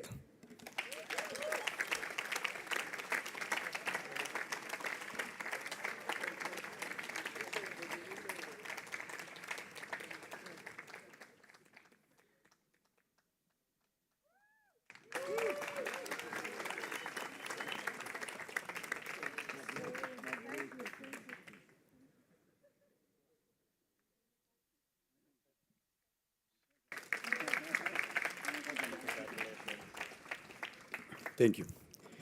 It's an honor to receive at the floor Enable the Disabled Action, represented by Sylvian Oberi. Congratulations.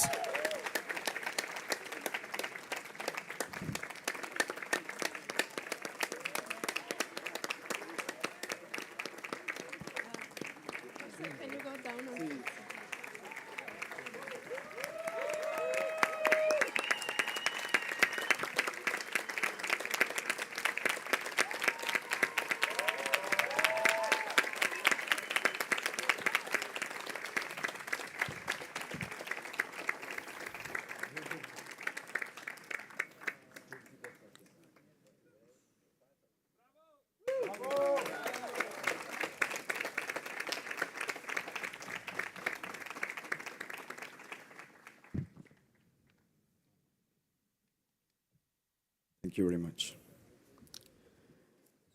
I'm glad to call the next project called Green Poultry Farm from Mozambique, represented by Vasco Cosa.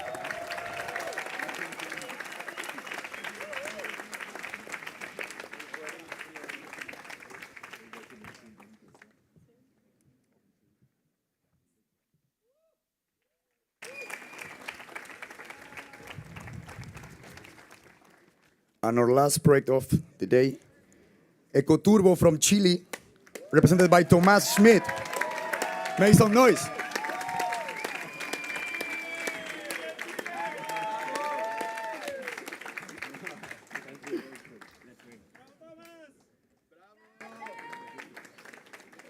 So please, everyone, join us for a photo at the floor, please.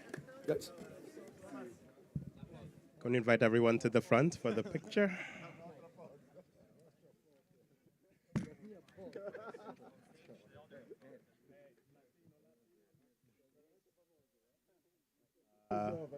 Maybe. Yeah, maybe the, okay.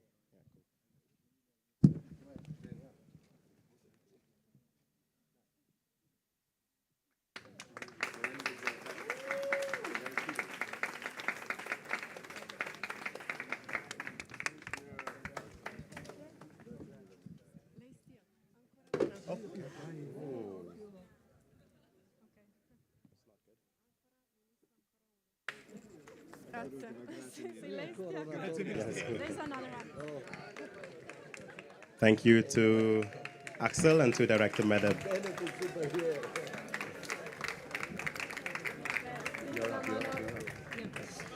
All right, so very, very exciting to hearing about all these projects. A big applause again. So now we still miss one additional category, and this is the urban sustainability. Again, we will have so there is too much enthusiasm. Yes, yes, well done. Guys, we ask you to save your celebrations for a little bit. Yes, we'll be done soon. So let's wait for the new Thank winner, you. so we all celebrate together. So it's my pleasure to invite on stage Miss Federica Africano. She's the director for the International Strategies for Sustainable Development and Climate at the Italian Ministry for Environment and Energy Security of Italy. Thank you very Ms. much. Africano, the floor is yours. Thank you very much, Aurora, and good afternoon, everybody, Minister, good friends, Youth for Climate friends. It's a great pleasure for me to be here and introduce the awards on a number, I would say, exceptional project proposal which were submitted by you as innovators. You know that all over the world, population is increasing in cities. 4.5 million individuals live in the cities. The urban centers are not only economic powerhouse, contributing to 80% of the global GDP, but also they also consume 2/3 of the world energy and account for over than 70% of annual energy-related carbon emissions. And this trajectory is about to intensify in the future, we know, as the city expand and accommodate a rapidly urbanizing world. By 2050, this urban population is expected to surge dramatically. And this is underscored the importance and the role of urban level planning, which takes into account climate-related leaks that we might face in the future. But nevertheless, although this is a challenge, it's also an opportunity. Embracing a clean energy transformation, deploying nature-based solutions, and applied circular economy within city can all engine the local community development and create the basis for urban resilience. In this context, investing in city-level action is a strategic move with a profound implication for carbon mitigation. And it is at this juncture that the Youth for Climate Initiative takes a center stage. This initiative provides a platform, a stage, and a voice to the very individual who will bear the great burden, as we heard also from our Minister on Climate Future. It's you, the youth. By empowering you with the resource, mentorship, opportunity, not only to have your voice heard, but also to see your ideas implemented. We are fostering a generation of new leaders, and we're very much looking forward for that. So creativity, determination, and unwavering commitment are the driving force behind the 12 exemplary projects that we are wearing today, and I'm very glad that we're going to be here and hear about your project. So thank you very much. Thank you so much, Federica Africano. You can stay on stage as no, stay here. You will hand out the certificates to the winners. So now we have another young leader who will announce the winners, and this is Elizabeth. So Elizabeth, please come on stage.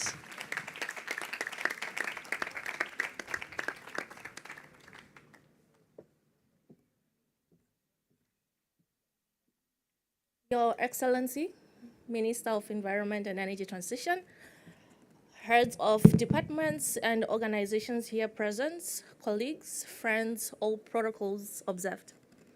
So today, I am here to announce the names of the winners from the Urban Sustainability. My name is Elizabeth Gulugulu. I'm the former Yungo focal point. And all over the years, we have been advocating for access to climate finance for young people. And I'm glad to be experiencing history with you all. This has never happened before in my 5 years experience.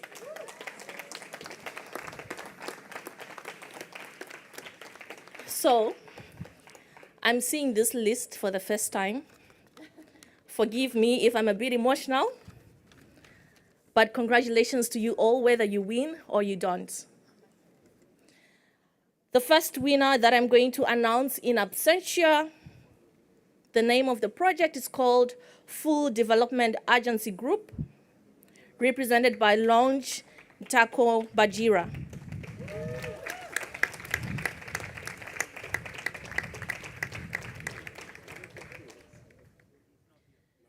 Yes, he's not here. But thank you for clapping your hands. The next project I'm going to call out, Creative Youth Agency, represented by Specioza Nakate.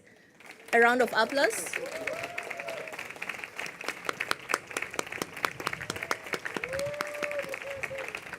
Congratulations.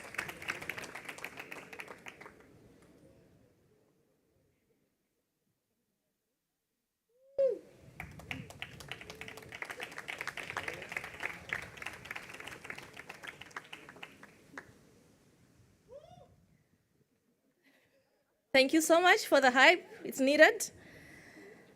I'm going to call upon Chem Bio Collectivo, represented by Diana Alejandra.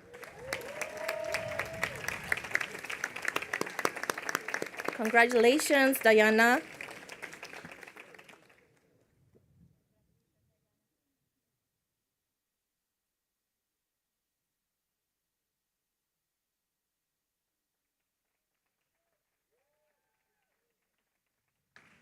All the way from Nepal, I'm going to call upon Kalpavatika Society, represented by Deepa Lama.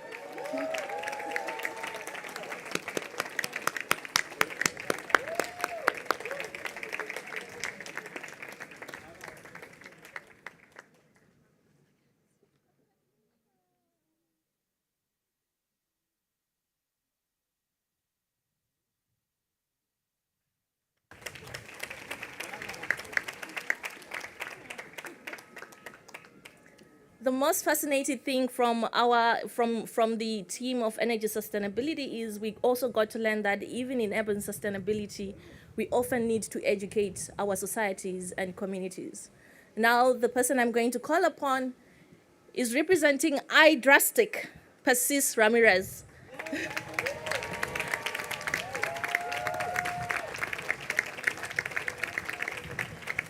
Congratulations, Persis.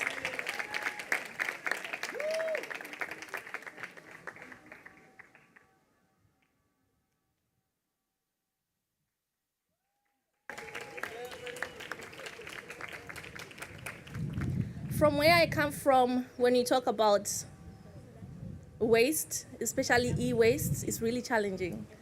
I'm glad to call upon someone all the way from Rwanda, Waste Zone, Ghislaine Irakoze.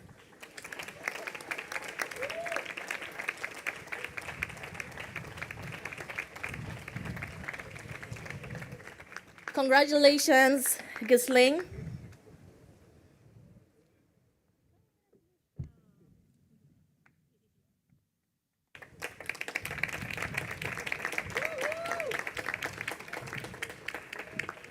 Apparently, from our group, from Urban Sustainability, we had a lot of project initiatives that were pitched on waste management, which just indicates how this is a topical issue, and I'm glad young people are coming up with amazing innovations. I'm going to call upon waste-free plastic recycling technology represented by Olga Shrini Tacheva.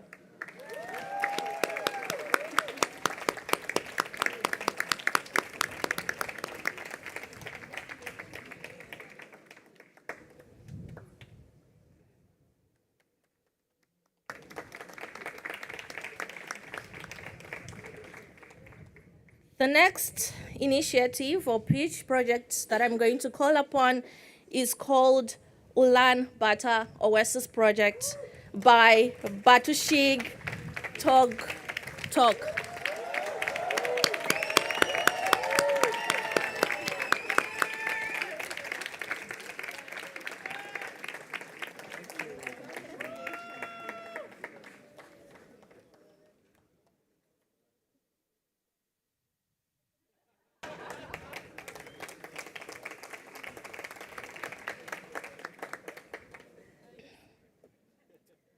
I'm going to call upon EcoBricks, represented by Kashaf Akata.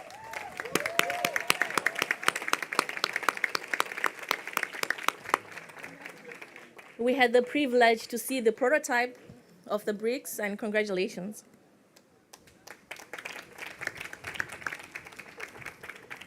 Now, in case I didn't mention, I'm actually from the south of Africa, which is Zimbabwe, and this one is coming home. I'm going to call upon Urban Smart Fermentation Solutions, Kudzai Alai Chiangwa.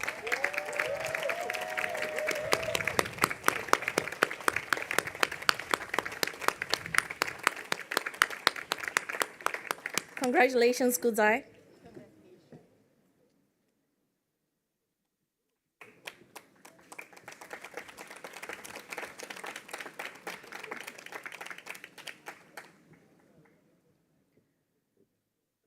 I'm going to call upon someone who has managed to integrate a component of in climate change. Parker's Resilience Health, Mariam Bello.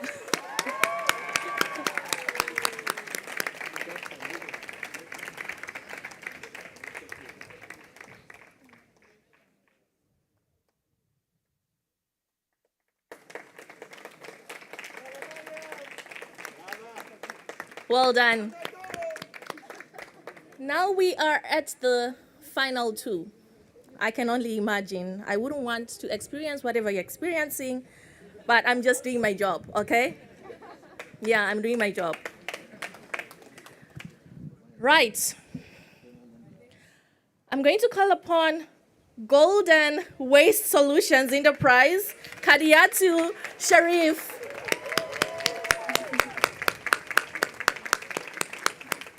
Congratulations, Kadiatu.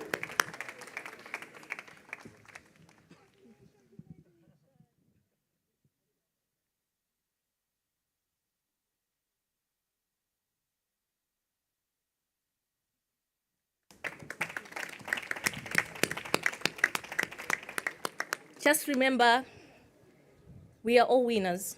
So if your name, I'm not going to call upon it now, don't worry. There is still next time. Last but not least, it starts with a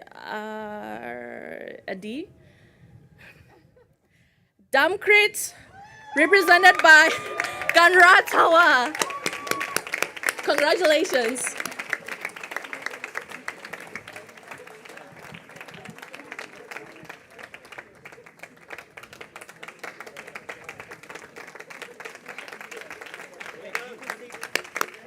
Can we all come for a group pic? Thank you. And thank you for being amazing.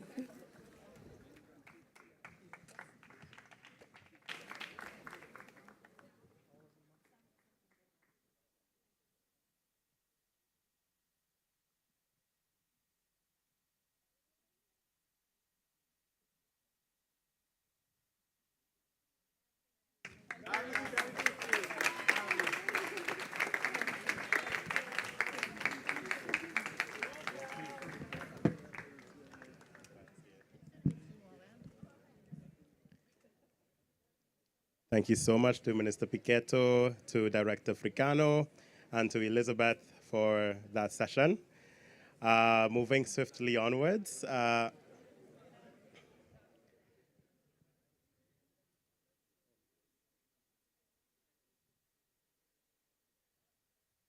So is anyone energized by that? Yeah, was that not incredible? I don't have a hand in any of these projects, but I felt proud as if they were all mine. It was incredible to see your faces and to know that you're on your way to implementing, great sustainable solutions and leading the way and showing that youth can do it, So congratulations to all of the winners. I want to quickly reflect the words of Director Medeb earlier. You're basically at the finish line. Everyone here, just for getting here, you are exceptional projects. You all have done amazing work. You all continue to do amazing work. And I want to really encourage you to not take this as a loss, not to give up, but to refine your work and come back for the next round. It's going to be launched very soon.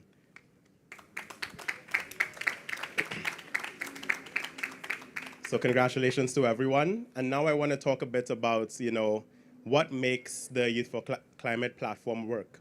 We have the amazing projects from the youth, which are central to the platform. We have the youth themselves, but we really can't get this done without the partners and the supporters who make this incredible initiative possible. And so we have a few partners who contribute to Youth for Climate in various ways, be it through funding, be it through moral support, be it through technical assistance and strategic advice. And we'd like to invite a few of these partners to the stage in a bit, because through their generosity and through their commitment, we can continue to make this happen and amplify the voices of youth, which is something, as Elizabeth said, is so rare in this day-to-day to see this kind of tangible action taking place. So I'd like to invite, firstly, Mr. Alberto Apria, the president of Soka Gakkai, the Italian Buddhist Institute, to the stage for some remarks. Mr. Apria, the floor is yours. Buonasera. Sono felice di essere qui. Good evening, everyone. It's a great pleasure for me to be here today. I wish to very warmly greet all those who are present here today, and in particular the Deputy Prime Minister and Minister for Foreign Affairs and International Cooperation. I would also like to welcome the Minister for Environment and Energy Security, Piqueto Fratin. I'd like to thank the Administrator of UNDP and Agostino Ngushu, who coordinates the UNDP office in Rome.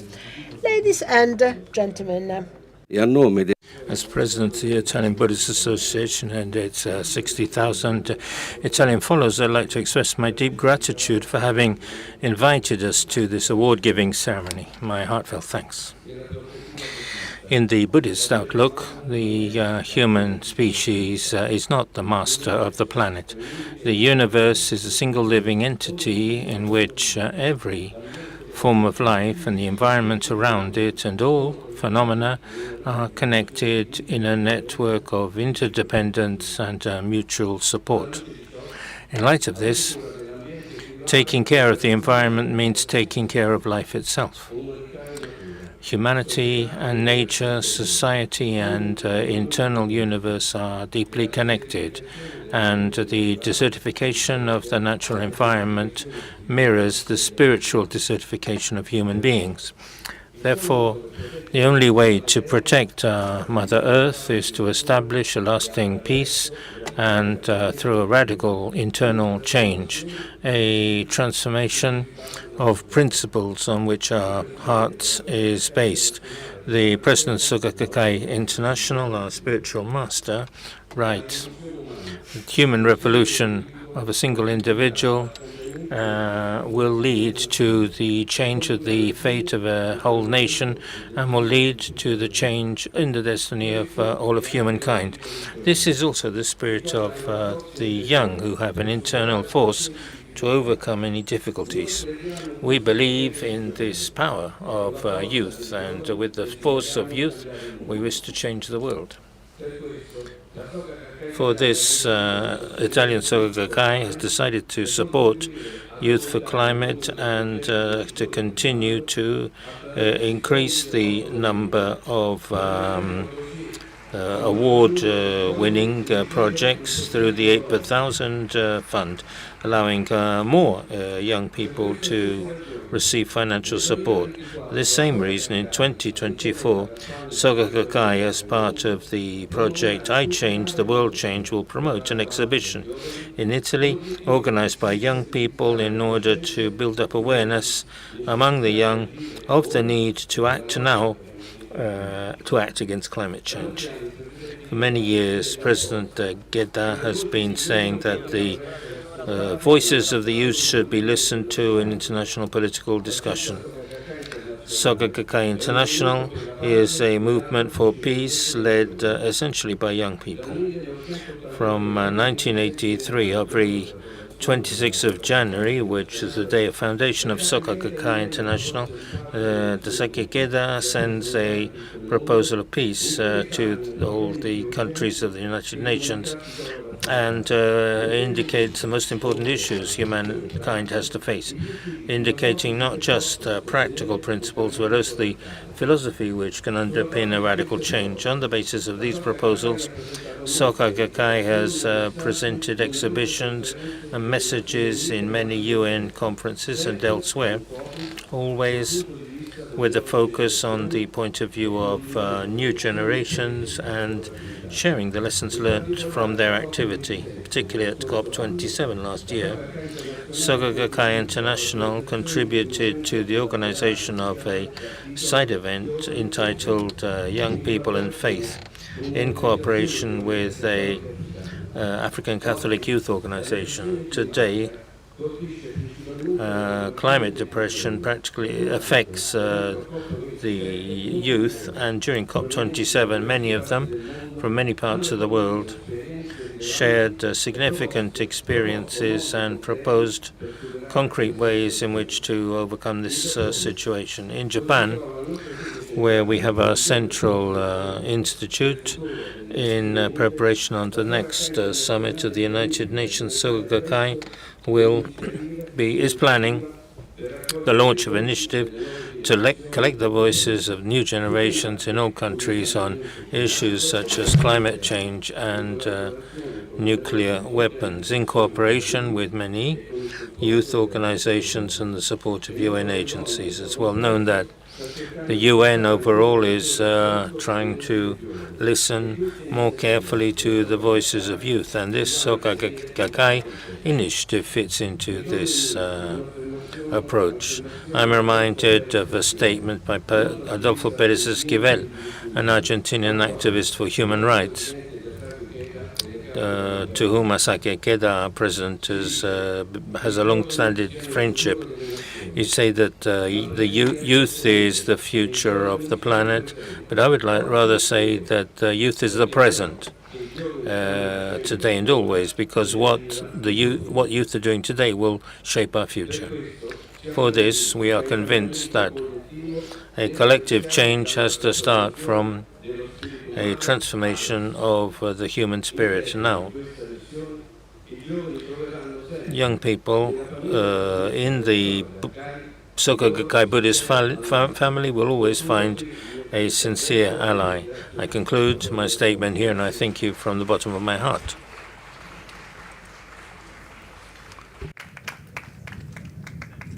Many thanks to President Aprea for his remarks. Grazie per I suoi commenti, Presidente. Adesso colgo questa opportunità. Different Youth for Climate supporters to the stage. First, Ms. Giuseppina Muili from the Mediterranean Agronomic Institute of Bari.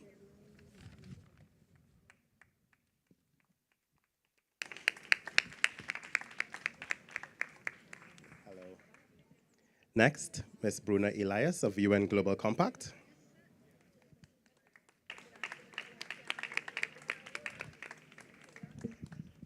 And finally, join us by video, Ms. Alexandra Lopez Severino of UNITAR. Oh, she's here. Okay, amazing. No, what? Okay, perfect. So I would like to invite Ms. Muili to the stage or to the podium or with the mic. Okay, I can do it from here. Good afternoon, everyone. I'm Giussi Muili from SIAM Bari, the Mediterranean Agronomic Institute in Bari. And today I'm here to announce the first selected person for the Open Innovation and Youth Entrepreneurship in the Mediterranean Agri-Food Sector Master Course. The winner is... Can I say it? Sonia Umuliga from Rwanda, that is following us online today. So, Sonia, congratulations. And we met already during the selection process online, but hope to see you soon in January in presence. So can't wait to meet you. And I would like to thank Roxani and Alba for supporting us in the selection process. And I would take this opportunity to thank all the students that were in the master course and also the future one, because in my job that I manage all the open innovation process, every time that I try to transfer something to them, they teach something else to me. So thank you all for this reverse mentorship. Thank you so all. much. Over to Ms. Elias. Oh, Sorry. No, it's fine. Okay. I finished it. Thank you. Okay, thank you. So, hi everyone. It's truly inspiring to be here and learning about all the projects. I come from the United Nations Global Compact. For those of you not familiar with this agency, we are the world's largest corporate sustainability initiative by the United Nations, which means that we work with the private sector. And we are very happy to be coordinating and doing this with the Youth for Climate for the very first time. And we're very happy to be providing for all the finalists, for all the winners, access to our UN Learning Academy, where we have live and on-demand sessions by world-class leaders, sessions related to climate. It's all about learning. We're also very excited to be engaging with all the finalists and giving them any type of support that they want. We have our climate team that is ready and is headquartered in New York. So whatever you need into the implementation process, we're here to support you, we're here to push you, and we can't wait to see those solutions come to life. Wow, amazing. Thank you all so much for your support. On to Ms. Alexandra Severino. Well, this brings back some painful karaoke memories. But yeah, let's move ahead. So my name is Alexandra Severino. I'm proudly here on behalf of UNITAR, the United Nations Institute for Training and Research, more specifically the Online Learning and Education Unit. We've been participating as in the panel on climate education. It was a major privilege to us. I want to take this chance to thank the UNDP colleagues to have involved us in this amazing project. I wish also that my speech could be more articulated, but I'm feeling fairly emotional still from all the prizes and everything. So a big thank you to especially Roxani, Alba, and Lydia. And on our end, what we wanted to do was really to provide you with an invitation. And as the colleague mentioned, there's a video will pass. So I take the chance to thank my colleagues Cynthia and Anna. They are not here, but they help with the support of the video. We have 3 courses that we would like to invite you to join, to enroll. And we'd like to ask you also to consider always your work within the framework of peacemaking and peace education. Thank you so much. Amazing, amazing. Thank you so much for your continued support.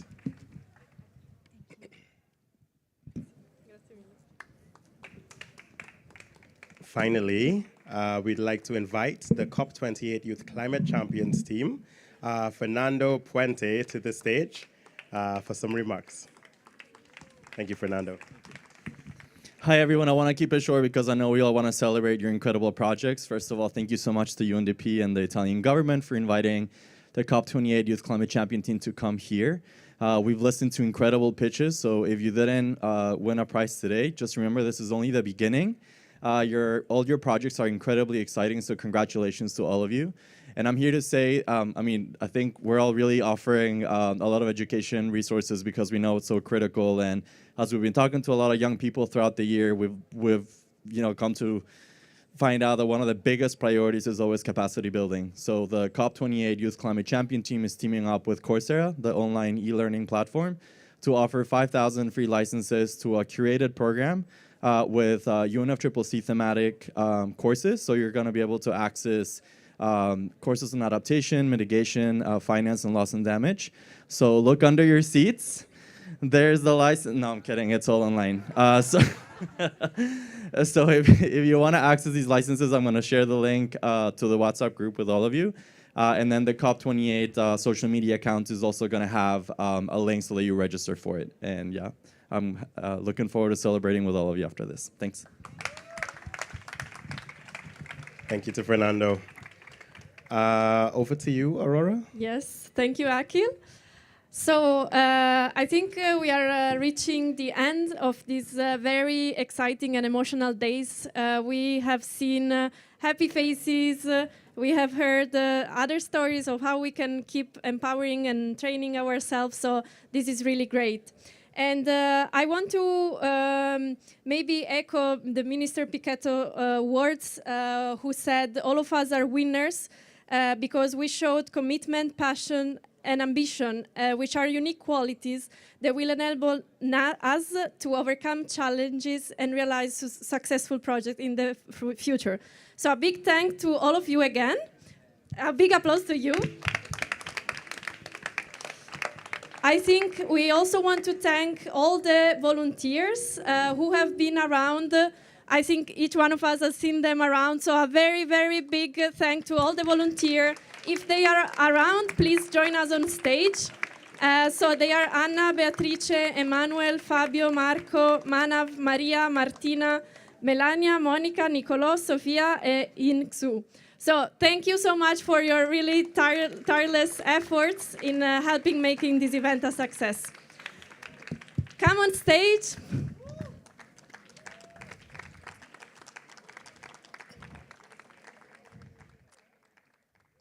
So, yes, woo!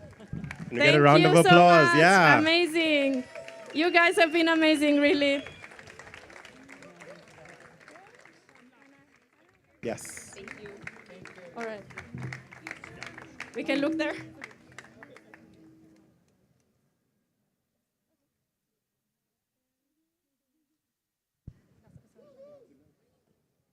Okay, yes.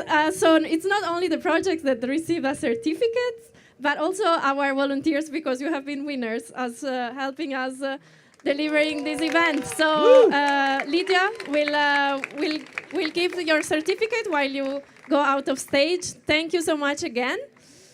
I think now we will have some closing remarks from Agostino Inguscio, who is the UNDP Rome Center Coordinator. So please, Agostino, join us.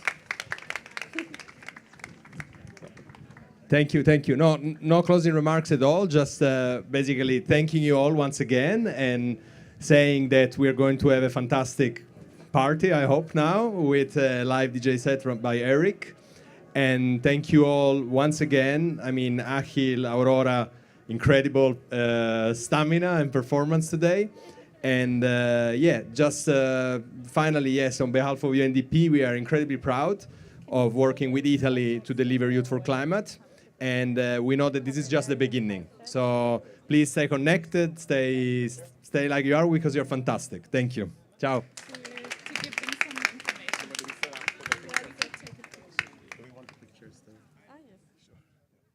for everyone. Yeah, of course, of course. All right. Okay, so I think we're just about to add a close. This is party time. I know everyone has been